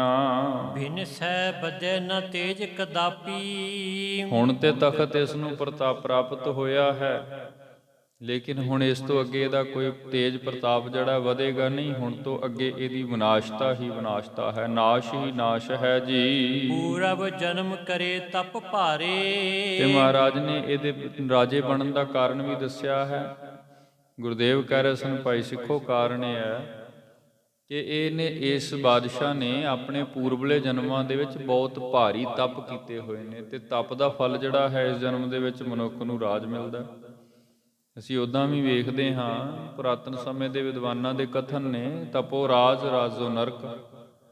ਸੋ ਪੂਰਬਲੇ ਜਨਮਾਂ ਦੇ ਵਿੱਚ ਵੱਡੇ ਵੱਡੇ ਤਪ ਕਰਕੇ, ਵੱਡੀਆਂ ਵੱਡੀਆਂ ਸਾਧਨਾ ਸਾਧ ਕੇ ਇਸ ਨੇ ਇਹਦਾ ਫਲ ਜਿਹੜਾ ਹੈ ਇਸ ਜਨਮ ਦੇ ਵਿੱਚ ਇਸ ਧਰਤੀ ਦਾ ਸਮੁੱਚਾ ਰਾਜ ਪਾਇਆ, ਬਾਦਸ਼ਾਹ ਬਣਿਆ ਹੈ। ਕਰੈ ਤਗਦ ਇੰਦਨ ਸੰਸਾਰੇ। ਲੇਕਿਨ ਹੁਣ ਜੋ ਕੁਝ ਇਹ ਕਰ ਰਿਹਾ ਹੈ ਨਾ, ਉਦਾਹਰਨ ਭਾਈ ਸਾਹਿਬ ਜੀ ਹੋਰਾਂ ਦਿੱਤਾ ਹੈ, ਕਰੈ ਦਗਦ ਇੰਦਨ ਸੰਸਾਰੇ। ਜਿਵੇਂ ਹਜ਼ਾਰਾਂ ਮਣ ਲੱਕੜ ਨੂੰ ਥੋੜਾ ਜਿਹਾ ਈਂਧਨ, ਥੋੜੀ ਜਿਹੀ ਅੱਗ ਜਿਹੜੀ ਹੈ ਉਹ ਸਭ ਕੁਝ ਸਾੜ ਕੇ ਸੁਆਹ ਕਰ ਦਿੰਦੀ ਹੈ। ਇਸ ਵੇਲੇ ਦੇ ਜਿਤਨੇ ਵੀ ਪੂਰਬਲੇ ਪੁੰਨ ਨੇ ਨਾ, ਇਸ ਜਨਮ ਦੇ ਵਿੱਚ ਤਖਤ ਪਾ ਕਰਕੇ ਇਸ ਨੇ ਜਿਹੜੇ ਪਾਪ ਕਰਨੇ ਸ਼ੁਰੂ ਕੀਤੇ ਨੇ, ਇਹ ਪਾਪ ਇਹਦੇ ਪਿਛਲੇ ਸਾਰੇ ਪੁੰਨਾਂ ਨੂੰ ਸਾੜ ਕੇ ਸੁਆਹ ਕਰ ਦੇਣਗੇ। ਤੇ ਜਦੋਂ ਸਾਰਾ ਕੁਝ ਪੁੰਨਾਂ ਦਾ ਸਭ ਸੜ ਕੇ ਸੁਆਹ ਹੋ ਗਿਆ ਤੇ ਉਸ ਤੋਂ ਅੱਗੇ ਫਿਰ ਕਿਹੜੀ ਸਲਤਨਤ ਤੇ ਕਿਹੜੇ ਰਾਜ ਰਹਿਣੇ ਆ। ਤੇ ਇਤਿਹਾਸ ਕਹਿੰਦਾ ਔਰੰਗਜ਼ੇਬ ਤੋਂ ਬਾਅਦ ਫਿਰ ਕੋਈ ਏਡਾ ਵੱਡਾ ਇਸਲਾਮ ਦਾ ਬਾਦਸ਼ਾਹ ਇਸ ਤਖਤ ਤੇ ਬੈਠ ਵੀ ਨਹੀਂ ਸਕਿਆ। ਭਾਵੇਂ ਠੀਕ ਹੈ ਕੁਝ ਸਮਾਂ ਪਾ ਕੇ ਅੱਗੇ ਕੁਝ ਬਾਦਸ਼ਾਹ ਬਣਦੇ ਰਹੇ, ਰਾਜ ਹੱਥ ਆਉਂਦਾ ਰਿਹਾ, ਲੇਕਿਨ ਜਿਤਨਾ ਵੱਡਾ ਰਾਜ ਇਸ ਸਮੇਂ ਦੇ ਬਾਦਸ਼ਾਹ ਔਰੰਗਜ਼ੇਬ ਦੇ ਪਾਸ ਹੈ, ਐਡਾ ਵੱਡਾ ਰਾਜ ਅੱਗੇ ਕਿਸੇ ਨੂੰ ਨਹੀਂ ਮੰਨਣ ਨੂੰ ਮਿਲਿਆ।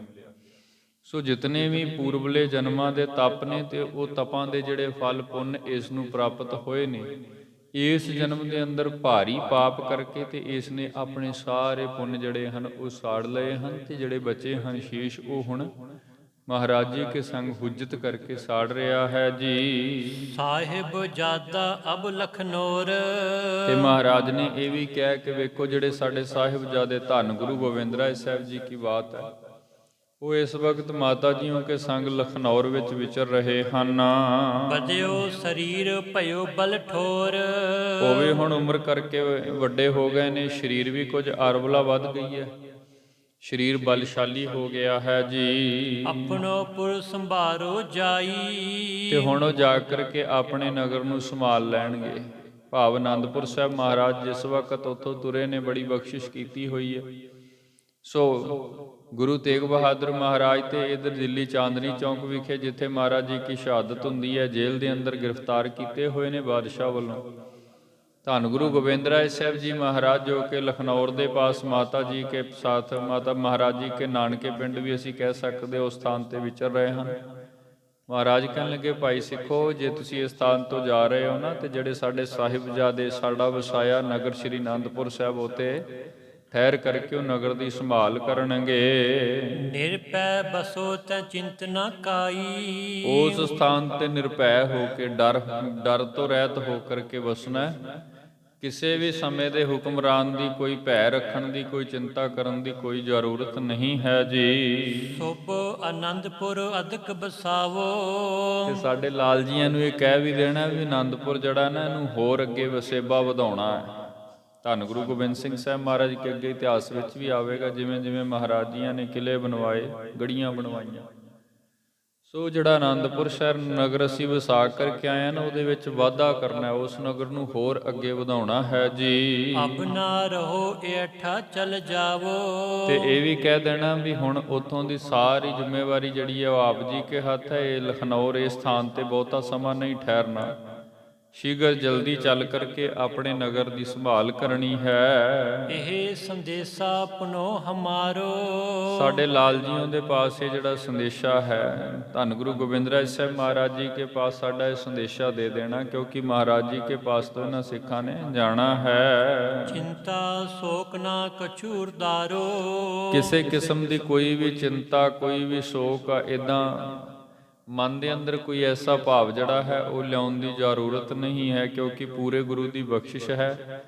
ਮਹਾਰਾਜ ਠੀਕ ਹੈ ਇੱਥੇ ਸ਼ਹਾਦਤ ਹੋਣੀ ਹੈ, ਲੇਕਿਨ ਫਿਰ ਵੀ ਮਹਾਰਾਜ ਕਹਿੰਦੇ ਨੇ ਨਿਸ਼ਚਿੰਤ ਵਰਤਣਾ ਹੈ ਜੀ। ਅੰਤ ਸਮਾ ਹਮਰੇ ਤਨ ਕੇਰਾ।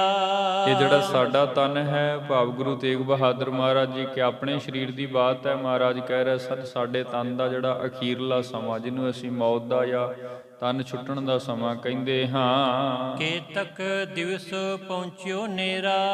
ਕਿਉਂਕਿ ਹੁਣ ਸਾਡਾ ਜਿਹੜਾ ਸਮਾਂ ਹੈ ਉਹ ਬਹੁਤ ਜਲਦੀ ਭਾਵ ਸਮਾਪਤ ਹੋ ਰਿਹਾ। ਜਿਵੇਂ ਕੁਝ ਦਿਨਾਂ ਵਿੱਚ ਹੀ ਇਹ ਜਿਹੜਾ ਤਨ ਹੈ ਇਹ ਛੁੱਟ ਜਾਣਾ ਹੈ। ਛੁੱਟਣ ਤੋਂ ਭਾਵ ਹੈ ਵੀ ਜਿਵੇਂ ਬਾਦਸ਼ਾਹ ਦੇ ਨਾਲ ਨਿੱਤ ਦੀ ਇਹ ਜੰਗ ਚੱਲ ਰਹੀ ਹੈ, ਬਾਦਸ਼ਾਹ ਰੋਜ਼ਾਨਾ ਮਹਾਰਾਜ ਜੀ ਕੇ ਸੰਗ ਹੁਜਤਾਂ ਕਰ ਰਿਹਾ, ਸਿੱਖਾਂ ਨੂੰ ਸ਼ਹੀਦ ਕਰਨਾ ਸ਼ੁਰੂ ਕਰ ਦਿੱਤਾ ਹੈ। ਸੋ ਬਹੁਤ ਜਲਦੀ ਜਿਹੜੀ ਬਾਤ ਹੈ ਮਹਾਰਾਜ ਜੀ ਤੱਕ ਆਉਣੀ ਹੈ, ਤੇ ਉਸ ਤੋਂ ਬਾਅਦ ਫਿਰ ਮਹਾਰਾਜ ਜੀਆਂ ਨੂੰ ਸੀਸ ਦੇਣਾ ਹੀ ਪੈਣਾ। ਅਸੀਂ ਬਾਣੀ ਵਿੱਚ ਇਹ ਪੰਕਤੀਆਂ ਪੜ੍ਹਦੇ ਹਾਂ ਅਕਸਰ, ਠੀਕਰ ਫੋੜ ਦੁਲੀਸ ਸਿਰ ਪ੍ਰਭੁਰ ਕੀਆ ਪਿਆਨ, ਤੇਗ ਬਹਾਦਰ ਸੀ ਕਿਰਿਆ ਕਰੀ ਨ ਕਿਨਹੂ ਆਨ। ਸੋ ਜਿਹੜਾ ਸਾਡਾ ਤਨ ਹੈ ਭਾਈ, ਇਹ ਥੋੜੇ ਸਮੇਂ ਦੇ ਵਿੱਚ ਹੀ ਹੁਣ ਸਾਨੂੰ ਤਨ ਛੱਡਣਾ ਪੈਣਾ। ਇਹਦੇ ਪਾਵਰ ਤੇ ਨੇ ਵੀ ਸਾਡੀ ਸ਼ਹਾਦਤ ਹੋ ਜਾਣੀ ਹੈ। ਬਾਦਸ਼ਾਹ ਦੇ ਨਾਲ ਲੜਦਿਆਂ ਸਿਰ ਕਲਮ ਹੋਣਾ ਹੀ ਹੋਣਾ ਹੈ। ਸੋ ਇਸ ਵੇਲੇ ਅਸੀਂ ਬਹੁਤ ਜਲਦੀ ਇਹ ਪੰਜ ਭੂਤਕ ਸਰੀਰ ਤਿਆਗ ਦੇਣਾ ਹੈ ਜੀ। ਆਨ ਥਾਨ ਪੀ ਤਜਬੋ ਤਨ ਕੋ। ਆਨ ਥਾਨ ਫਿਰ ਅੱਜ ਇਸ ਸਥਾਨ ਤੇ ਵਸ ਰਹੇ ਹਾਂ, ਜਾਂ ਜਿਸ ਸਥਾਨ ਤੋਂ ਆਏ ਹਾਂ ਅਸੀਂ ਉਹ ਸਾਰਾ ਕੁਝ ਪਹਿਲਾਂ ਹੀ ਇਸ ਜਿਹੜੀ ਸੁਰਤੀ ਬਿਰਤੀ ਹੈ ਇਸ ਸਥਾਨ ਤੋਂ ਉਪਰਾਮ ਰੱਖੀ ਹੈ। ਇਸ ਥਲ ਕਰ ਪੂਰਾ ਤੁਰਕਨ ਕੋ। ਤੇ ਇਹ ਜਿਹੜਾ ਥਲ ਹੈ ਭਾਵੇਂ ਜਿਸ ਸਥਾਨ ਤੇ ਅਸੀਂ ਬੈਠੇ ਹਾਂ, ਇਹ ਵੈਸੇ ਤੁਰਕਾਂ ਦਾ ਗੜ੍ਹ ਹੈ। ਉਹ ਸਥਾਨ ਤੁਰਕਾਂ ਦੀ ਉੱਥੇ ਫੌਜਾਂ ਨੇ, ਤੁਰਕਾਂ ਦੀਆਂ ਰਾਜ ਸਭਾ ਲੱਗਦੀਆਂ ਨੇ, ਔਰੰਗਜ਼ੇਬ ਆਪ ਉੱਥੇ ਫਿਰਦਾ, ਲੇਕਿਨ ਇਸੇ ਸਥਾਨ ਤੇ ਹੀ ਮਹਾਰਾਜ ਜੀ ਕੀ ਸ਼ਹਾਦਤ ਹੋਣੀ ਹੈ। ਇਹ ਕਾਰਨ ਲਖ ਰਹੋ ਨਿਚਿੰਤ। ਇਹ ਕਾਰਨ ਭਾਵੇਂ ਕੁਝ ਆਉਣ ਵਾਲੇ ਸਮੇਂ ਵਿੱਚ ਹੋਣਾ, ਜੋ ਮਹਾਰਾਜ ਜੀ ਨੇ ਆਪਣੀਆਂ ਸਿੱਖਾਂ ਨੂੰ ਪਹਿਲੇ ਦੱਸ ਕਰਕੇ ਸੁਚੇਤ ਕਰ ਦਿੱਤਾ ਸੀ। ਤੇ ਨਾਲ ਇਹ ਵੀ ਕਹਿ ਦਿੱਤਾ ਸੀ ਕਿ ਭਾਈ ਜਿਹੜੇ ਸਿੱਖ ਸਾਡੇ ਨਾਲ ਹਨ ਇਹਨਾਂ ਦੀ ਸ਼ਹਾਦਤ ਹੋਵੇਗੀ, ਤੇ ਜਿਨ੍ਹਾਂ ਦੀ ਮਹਾਰਾਜ ਜੀਆਂ ਨੇ ਸੇਵਾ ਲਾਈ ਵੀ ਤੁਸਾਂ ਨੇ ਵੇਖ ਜ਼ਰੂਰ ਲੈਣਾ, ਲੇਕਿਨ ਸਭ ਖਬਰ ਜਾ ਕਰਕੇ ਸਾਡੇ ਸੁਪੁੱਤਰ ਲਾਲ ਗੋਬਿੰਦ ਰਾਏ ਜੀਆਂ ਨੂੰ ਸ਼੍ਰੀ ਅਨੰਦਪੁਰ ਸਾਹਿਬ ਜ਼ਰੂਰ ਦੇਣੀ। ਸੋ ਇਹ ਕਾਰਨ ਬਣਨਾ ਹੈ ਆਉਣ ਵਾਲੇ ਸਮੇਂ ਵਿੱਚ, ਕਿਉਂਕਿ ਜੋ ਰਾਜਨੀਤਿਕ ਸਮੀਕਰਨ ਬਣ ਰਹੇ ਨੇ, ਜਿਸ ਵੇਲੇ ਬਾਦਸ਼ਾਹ ਕਰ ਰਿਹਾ, ਰੋਜ਼ਾਨਾ ਦੀਆਂ ਸਖਤ ਸਜ਼ਾਵਾਂ ਦਿੱਤੀਆਂ ਜਾ ਰਹੀਆਂ ਨੇ, ਕਰੜੇ ਪਹਿਰੇ ਕੀਤੇ ਜਾ ਰਹੇ ਨੇ, ਰੋਜ਼ਾਨਾ ਮੁਲਾਣੇ ਆ ਰਹੇ ਨੇ, ਪੇਸ਼ਕਸ਼ਾਂ ਕਰ ਰਹੇ ਨੇ, ਉਹ ਕਰ ਲਓ, ਇਹ ਕਰ ਦਿਓ, ਕਰਾਮਾਤ ਦਿਖਾ ਦਿਓ। ਸੋ ਸਭ ਬਾਤ ਸਪਸ਼ਟ ਹੋ ਰਹੀ ਹੈ ਤੇ ਜਲਦੀ ਹੀ ਇਹ ਜਿਹੜਾ ਨਿਸਤਾਰਾ ਹੋ ਜਾਣਾ ਹੈ, ਮਹਾਰਾਜ ਜੀ ਕੀ ਸ਼ਹਾਦਤ ਹੋ ਜਾਣੀ ਹੈ। ਇਹ ਕਾਰਨ ਲਖ ਠਾਨੋ ਜੇ ਇੱਕ ਠਾ। ਸੋ ਇਹ ਸਾਰੇ ਜਿਹੜੇ ਕਾਰਨ ਨੇ ਨਾ, ਇਹ ਸਭ ਮਾਜਨਾ ਜਿਵੇਂ ਜਿਵੇਂ ਇਹ ਸਮੇਂ ਦੀ ਵਿਉਂਤਬੰਦੀ ਬਣ ਰਹੀ ਹੈ ਤੇ ਸਮੇਂ ਦੇ ਹੁਕਮਰਾਨ ਕਰ ਰਹੇ ਹਨ, ਇਹ ਸਭ ਕੁਝ ਵਿਚਾਰ ਕਰ ਜੀ। ਕਸ਼ਟ ਨ ਧਾਰੋ ਹਿਰਦੈ ਕੁਦੰਤ। ਕਸ਼ਟ ਨਾ ਧਾਰੋ ਭਾਵ ਇਸ ਬਾਤ ਦਾ ਨਾ ਕੋਈ ਵੀ ਹਿਰਦੇ ਦੇ ਅੰਦਰ ਦੁੱਖ ਮਹਿਸੂਸ ਨਹੀਂ ਕਰਨਾ ਹੈ। ਨਿਕਸਿਓ ਅਵ ਤੁਮ ਲਖੈ ਨ ਕੋਈ। ਨਿਕਸਿਓ ਭਾਵ ਹੁਣ ਇਸ ਸਥਾਨ ਤੋਂ ਤੁਸੀਂ ਚੱਲੇ ਹੋ, ਨਿਕਸਿਓ ਭਾਵ ਨਿਕਲੇ ਹੋ, ਲਖੈ ਨਾ ਕੋਈ ਹੋਰ ਤੱਕੇਗਾ ਵੀ ਨਹੀਂ ਹੈ ਜੀ। ਸੁਨਤ ਸਿੱਖਿਆ ਤ੍ਰੈ ਗਮਨੇ ਸੋਈ। ਇਸ ਵੇਦ 3 ਸਿੱਖਾਂ ਦਾ ਜ਼ਿਕਰ ਕਰ ਰਹੇ ਨੇ ਭਾਈ ਸੰਤੋਖ ਸਿੰਘ ਸਾਹਿਬ ਜੀ, ਜਿਹੜੇ ਮਹਾਰਾਜ ਜੀਆਂ ਤੋਂ ਆਗਿਆ ਲੈ ਕਰਕੇ ਉਸ ਸਥਾਨ ਤੋਂ ਤੁਰੇ ਹਨ। ਕਿਨੂ ਨ ਹੇਰੇ ਵਹਿਰ ਪਿਆਨੇ। ਕਿਨੂ ਨ ਹੇਰੇ, ਇਸ ਵੇਦ ਮਹਾਰਾਜ ਜੀ ਕੀ ਹੀ ਅਗੰਮੀ ਕਲਾ ਵਰਤੀ ਕਿ ਉਸ ਸਥਾਨ ਤੋਂ ਨਿਕਲ ਕਰਕੇ ਉਹ ਜਿਵੇਂ ਕਿਵੇਂ ਇਧਰ ਆਨੰਦਪੁਰ ਸਾਹਿਬ ਮਹਾਰਾਜ ਜੀ ਕੇ, ਧੰਨ ਗੁਰੂ ਗੋਬਿੰਦ ਸਿੰਘ ਸਾਹਿਬ ਮਹਾਰਾਜ ਜੀ ਕੇ ਵੀ ਪਾਸ ਆਏ ਸਨ। ਹਰਕਤ ਹੈ ਕਰ ਛਿਪਰ ਸਿਧਾਨੇ। ਜਿਵੇਂ ਵੀ ਮਹਾਰਾਜ ਸੱਚੇ ਪਾਤਸ਼ਾਹ ਜੀਆਂ ਤੋਂ ਆਗਿਆ ਲੈ ਕਰਕੇ ਉਹ ਸਿੱਖ ਚੱਲਦੇ ਹਨ। ਨਿਕਸ ਗਏ ਤਾਰੇ ਪੁਨ ਫਿਰੇ। ਨਿਕਸ ਗਏ, ਜਿਸ ਵੇਦੋ ਸਿੱਖ ਉਸ ਸਥਾਨ ਤੋਂ ਚੱਲੇ ਹਨ। ਪ੍ਰਥਮ ਸਮਾਨ ਸਕਲ ਕੁਛ ਕਰੇ। ਪ੍ਰਥਮ ਸਮਾਨ ਫਿਰ ਮਹਾਰਾਜ ਆਪ ਉਸੇ ਤਰ੍ਹਾਂ ਹੀ ਉਸੇ ਬਿਰਤੀ ਅੰਦਰ ਆਪ ਉਸ ਸਥਾਨ ਤੇ ਟਿਕ ਗਏ ਹਨ। ਜਨ ਮ੍ਰਿਤ ਕੇ ਮੁਖ ਤੇ ਨਿਕਸਾਏ। ਜਨ ਮ੍ਰਿਤ ਕੇ, ਮਾਨੋ ਇਹ ਵੀ ਇੱਕ ਮਹਾਰਾਜ ਕੀ ਮੌਜ ਹੈ ਕਿ ਆਪਣੀ ਮੌਜ ਦੇ ਵਿੱਚ ਇਹਨਾਂ ਸਿੱਖਾਂ ਦੇ ਉੱਪਰ ਦਇਆ ਕੀਤੀ ਹੈ ਤੇ ਇਹਨਾਂ ਨੂੰ ਕਹਿ ਦਿੱਤਾ ਹੈ ਕਿ ਭਾਈ ਤੁਹਾਡਾ ਵੀ ਸ਼ਹਾਦਤ ਦਾ ਸਮਾਂ ਨਹੀਂ ਆਇਆ, ਇਸ ਕਰਕੇ ਤੁਸੀਂ ਇਸ ਸਥਾਨ ਤੋਂ ਚਲੇ ਜਾਣਾ। ਤੇ ਉਹ ਵੀ 3 ਸਿੱਖ ਮਹਾਰਾਜ ਕੀ ਹਜ਼ੂਰੀ ਵਿੱਚ ਨੇ, ਇੱਕ ਸ਼ਹਾਦਤ ਦਾ ਜਾਮ ਪੀ ਚੁੱਕੇ ਨੇ। 2 ਸਿੱਖਾਂ ਦਾ ਜ਼ਿਕਰ ਸਾਨੂੰ ਹੋਰ ਅੱਗੇ ਇਤਿਹਾਸ ਵਿੱਚ ਮਿਲਦਾ ਹੈ, ਭਾਈ ਦਿਆਲਾ ਸਾਹਿਬ ਜੀ ਤੇ ਭਾਈ ਸਤੀ ਦਾਸ ਜੀ, ਜਿਨ੍ਹਾਂ ਨੂੰ ਉਬਲਦੀ ਦੇਗ ਵਿੱਚ ਤੇ ਰੂਹ ਵਿੱਚ ਬੰਨ੍ਹ ਕੇ ਸਾੜਿਆ ਗਿਆ। ਸੋ ਇੱਥੇ ਸਿੱਖ ਨੇ ਜਿਨ੍ਹਾਂ ਨੂੰ ਮਹਾਰਾਜ ਨੇ ਕਹਿ ਦਿੱਤਾ ਸੀ ਕਿ ਭਾਈ ਤੁਸੀਂ ਸੁਚੇਤ ਹੋਵੋ, ਤੁਹਾਡਾ ਹਾਲੀ ਸਮਾਂ ਨਹੀਂ ਆਇਆ, ਤੁਸਾਂ ਨੇ ਇਸ ਸਥਾਨ ਤੋਂ ਫਿਰ ਵਾਪਸ ਮੁੜਨਾ ਹੈ। ਤੇ ਜੋ ਵਰਤਾਰਾ ਜਿਵੇਂ ਇੱਥੇ ਆਪ ਸਭ ਵੇਖ ਰਹੇ ਹੋ, ਜੋ ਕੁਝ ਵੀ ਇਹ ਸਮੇਂ ਦੇ ਹੁਕਮਰਾਨ ਬਾਦਸ਼ਾਹ ਕਰ ਰਹੇ ਨੇ, ਉਹ ਸਭ ਬਾਤ ਜਾ ਕਰਕੇ ਸਾਡੇ ਲਾਡਲੇ ਸੁਪੁੱਤਰ ਧੰਨ ਗੁਰੂ ਗੋਬਿੰਦ ਰਾਏ ਸਾਹਿਬ ਮਹਾਰਾਜ ਜੀਆਂ ਤੱਕ ਦੱਸ ਦੇਣੀ ਹੈ। ਕਿਉਂਕਿ ਇਹ ਜੋ ਕੁਝ ਸਮੇਂ ਦਾ ਬਾਦਸ਼ਾਹ ਹੁਕਮਰਾਨ ਹੁਜਤ ਕਰ ਰਿਹਾ ਹੈ, ਧੰਨ ਗੁਰੂ ਤੇਗ ਬਹਾਦਰ ਮਹਾਰਾਜ ਜੀਆਂ ਦੇ ਨਾਲ ਕਸ਼ਟ ਦੇ ਰਿਹਾ, ਸ਼ਹੀਦ ਕਰਨ ਤੱਕ ਤੁਲਿਆ ਹੋਇਆ, ਇਹ ਸਾਰਾ ਜਿਹੜਾ ਹਿਸਾਬ ਹੈ ਉਹ ਫਿਰ ਅੱਗੇ ਧੰਨ ਗੁਰੂ ਗੋਬਿੰਦ ਸਿੰਘ ਸਾਹਿਬ ਮਹਾਰਾਜ ਆਪ ਜਿਸ ਵਕਤ ਧਰਮ ਕਰਮ ਵਿੱਚ ਆਉਂਦੇ ਨੇ, ਰਾਜ ਭਾਗ ਤੇ ਆਉਂਦੇ ਨੇ, ਜਿਸ ਵਕਤ ਸ਼ਸਤਰ ਪਾ ਕਰਕੇ ਖਾਲਸਾ ਸਜਾਉਂਦੇ ਨੇ, ਤੇ ਫਿਰ ਮਹਾਰਾਜ ਆਪ ਹੀ ਕਰ ਲੈਣਗੇ। ਸੋ ਜਾਣਦੇ ਨੇ ਗੁਰੂ ਤੇਗ ਬਹਾਦਰ ਸਾਹਿਬ ਸੱਚੇ ਪਾਤਸ਼ਾਹ। ਇਸ ਵੇਲੇ ਇਹਨਾਂ ਸਿੱਖਾਂ ਨੂੰ ਮਹਾਰਾਜ ਜੀਆਂ ਨੇ ਇਉਂ ਕਹਿ ਲਈਏ ਵੀ ਉਸ ਵਕਤ ਉਸ ਸਥਾਨ ਤੋਂ ਰੁਖਸਤ ਕੀਤਾ, ਮਾਨੋ ਮੌਤ ਦੇ ਐਨ ਮੁੱਖ ਦੇ ਵਿੱਚੋਂ ਮਹਾਰਾਜ ਬਖਸ਼ਿਸ਼ ਕਰਕੇ ਜਨਮ ਦੀ ਦਾਤ ਦਿੰਦੇ ਹਨ। ਪੰਥ ਭਿਆਨਤ ਤੂਰਨ ਤਾਏ। ਪੰਥ ਭਿਆਨਤ, ਮਹਾਰਾਜ ਜੀਆਂ ਨੇ ਉਹ ਸਾਰੀ ਬਾਤ ਸਮਝਾ ਦਿੱਤੀ ਹੈ ਜੀ। ਪਹੁੰਚੇ ਆਨ ਜਬੈ ਲਖਨੌਰ। ਮਹਾਰਾਜ ਸੱਚੇ ਪਾਤਸ਼ਾਹ ਜੀ ਦਾ ਜਿਹੜਾ ਸੁਨੇਹਾ ਹੈ ਇਸ ਵੇਲੇ ਲਖਨੌਰ ਵੀ ਪੁੱਜਦਾ ਹੈ। ਦੇਖਤ ਗੁਰ ਕੁਟਮ ਤਿਸ ਠੋਰ। ਇੱਥੇ ਇੱਕ ਸਿੱਖ ਨੇ ਆ ਕਰਕੇ ਮਹਾਰਾਜ ਜੀ ਦਾ ਸੁਨੇਹਾ ਜਿਹੜਾ ਹੈ ਉਹ ਲਖਨੌਰ ਵੀ ਦਿੱਤਾ ਹੈ। ਭਾਈ ਸੰਤੋਖ ਸਿੰਘ ਸਾਹਿਬ ਜੀ ਹੋਰਾਂ ਨੇ ਜ਼ਿਕਰ ਕੀਤਾ। ਕੁਝ ਇਤਿਹਾਸਕਾਰ ਇਹ ਵੀ ਹਵਾਲਾ ਦਿੰਦੇ ਨੇ ਵੀ 2 ਸਿੱਖ ਜਿਹੜੇ, ਜਿਹਦੇ ਵਿੱਚ ਭਾਈ ਜੈਤਾ ਜੀ ਤੇ ਇੱਕ ਬਾਬਾ ਬੁੱਢਾ ਜੀ ਦੇ ਜਿਹੜੇ ਪੋਤਰੇ ਸਨ ਅੱਗੇ, ਉਹ ਧੰਨ ਗੁਰੂ ਗੋਬਿੰਦ ਸਿੰਘ ਸਾਹਿਬ ਮਹਾਰਾਜ ਜੀ ਕੇ ਪਾਸ ਸ਼੍ਰੀ ਅਨੰਦਪੁਰ ਸਾਹਿਬ ਜਾ ਕਰਕੇ ਮਿਲੇ ਸਨ। ਸੋ ਇਸ ਵੇਲੇ ਨਾ ਸਤਿਗੁਰੂ ਗੁਰੂ ਗੋਬਿੰਦ ਰਾਏ ਸਾਹਿਬ ਜੀ ਮਹਾਰਾਜ ਲਖਨੌਰ ਦੀ ਧਰਤੀ ਤੇ ਸਿੱਖ ਨੇ ਆ ਕਰਕੇ ਜਿਹੜਾ ਸੁਨੇਹਾ ਦੇ ਦਿੱਤਾ ਹੈ। ਤੀਨੋਂ ਬੰਧਨ ਕਰ ਡਿਗ ਬੈਸੇ। ਮਹਾਰਾਜ ਸੱਚੇ ਪਾਤਸ਼ਾਹ ਜੀ ਧੰਨ ਗੁਰੂ ਗੋਬਿੰਦ ਰਾਏ ਸਾਹਿਬ ਸੱਚੇ ਪਾਤਸ਼ਾਹ, ਮਾਤਾ ਜੀ ਨਾਨਕੀ ਜੀ, ਮਾਤਾ ਗੁਜਰ ਕੌਰ ਜੀ ਸਭ ਲਖਨੌਰ ਵਿਚਰ ਰਹੇ ਸਨ ਜਿਸ ਵਕਤ ਦਰਸ਼ਨ ਹੁੰਦੇ ਹਨ। ਭੰਨਿਓ ਗੁਰ ਜਿਮ ਭਾਖਿਓ ਤੈਸੇ। ਜਿਵੇਂ ਹੁਕਮ ਆਇਆ ਸੀ, ਕਿਉਂਕਿ ਮਹਾਰਾਜ ਜੀਆਂ ਨੂੰ ਪਹਿਲੇ ਵੀ ਹੁਕਮ ਆਇਆ ਸੀ, ਉਸ ਤੋਂ ਬਾਅਦ ਸਿੱਖ ਫਿਰ ਸ਼ਹਾਦਤ ਤੋਂ ਬਾਅਦ ਮਹਾਰਾਜ ਜੀ ਦਾ ਸੀਸ ਲੈ ਕਰਕੇ ਆਏ। ਸੋ ਜੋ ਬਾਤ ਜਿਸ ਵਿਧ ਹੋਈ ਹੈ ਉਹ ਸਾਰਾ ਵਰਤਾਂਤ ਜਿਹੜਾ ਹੈ ਸਾਂਝਾ ਕਰਦੇ ਹਨ। ਮਾਤ ਨਾਨਕੀ ਦੁਖ ਬੋ ਪਾਏ। ਮਾਤਾ ਨਾਨਕੀ ਜੀ ਹਿਰਦੇ ਦੇ ਤਲ ਤੇ ਵਿਆਕੁਲ ਹਨ, ਕਿਉਂਕਿ ਮਾਤਾ ਨਾਨਕੀ ਜੀ ਆਪਣੇ ਸੁਪੁੱਤਰ ਧੰਨ ਗੁਰੂ ਤੇਗ ਬਹਾਦਰ ਸਾਹਿਬ ਮਹਾਰਾਜ ਜੀਆਂ ਨੂੰ ਬਹੁਤ ਪਿਆਰ ਕਰਦੇ ਸਨ। ਬਾਰ ਬਾਰ ਬੂੰਝੈ ਪਛਤਾਏ। ਬਾਰ-ਬਾਰ ਕਿਉਂਕਿ ਮਹਾਰਾਜ ਸੱਚੇ ਪਾਤਸ਼ਾਹ ਜੀ ਵੀ ਮਾਤਾ ਜੀਆਂ ਨੂੰ ਬਹੁਤ ਸਨੇਹ ਕਰਦੇ ਨੇ, ਪਿਆਰ ਕਰਦੇ ਨੇ ਤੇ ਮਾਤਾ ਜੀ ਵੀ। ਸੋ ਇਸ ਵਿਧ ਹੁਣ ਸਮੇਂ ਅਨੁਸਾਰ ਜੋ ਕੁਝ ਹੋ ਰਿਹਾ ਹੈ, ਇਸ ਕਰਕੇ ਮਾਤਾ ਜੀ ਕਾ ਹਿਰਦੇ ਅੰਦਰ ਵੈਰਾਗ ਹੈ ਜੀ। ਤੁਮ ਸਮ ਕਯੋ ਨ ਨਿਕਸਤ ਆਏ। ਤੇ ਕਹਿ ਵੀ ਰਹੇ ਨੇ ਕਿ ਭਾਈ ਸਿੱਖਾ ਗੁਰੂ ਤੇਗ ਬਹਾਦਰ ਮਹਾਰਾਜ ਇਹ ਆਪ ਉਸ ਸਥਾਨ ਤੋਂ ਕਿਉਂ ਨਹੀਂ ਆਏ ਹਨ। ਤੁਰਕ ਕੈਦ ਮੈਂ ਕਿਉ ਦੁਖ ਪਾਏ। ਤੁਰਕਾਂ ਦੀ ਜਿਹੜੀ ਕੈਦ ਹੈ, ਸਮੇਂ ਦੇ ਬਾਦਸ਼ਾਹ ਨੇ ਜੋ ਮਹਾਰਾਜ ਸੱਚੇ ਪਾਤਸ਼ਾਹ ਜੀਆਂ ਨੂੰ ਕੈਦ ਕੀਤਾ ਹੋਇਆ ਤੇ ਕਸ਼ਟ ਦੇ ਰਹੇ ਹਨ, ਉਹ ਦੁੱਖ ਕਿਉਂ ਭੋਗ ਰਹੇ ਹਨ। ਸੁਨ ਤੀਨੋ ਸਿੱਖਿਆਨ ਸਮਝਾਈ।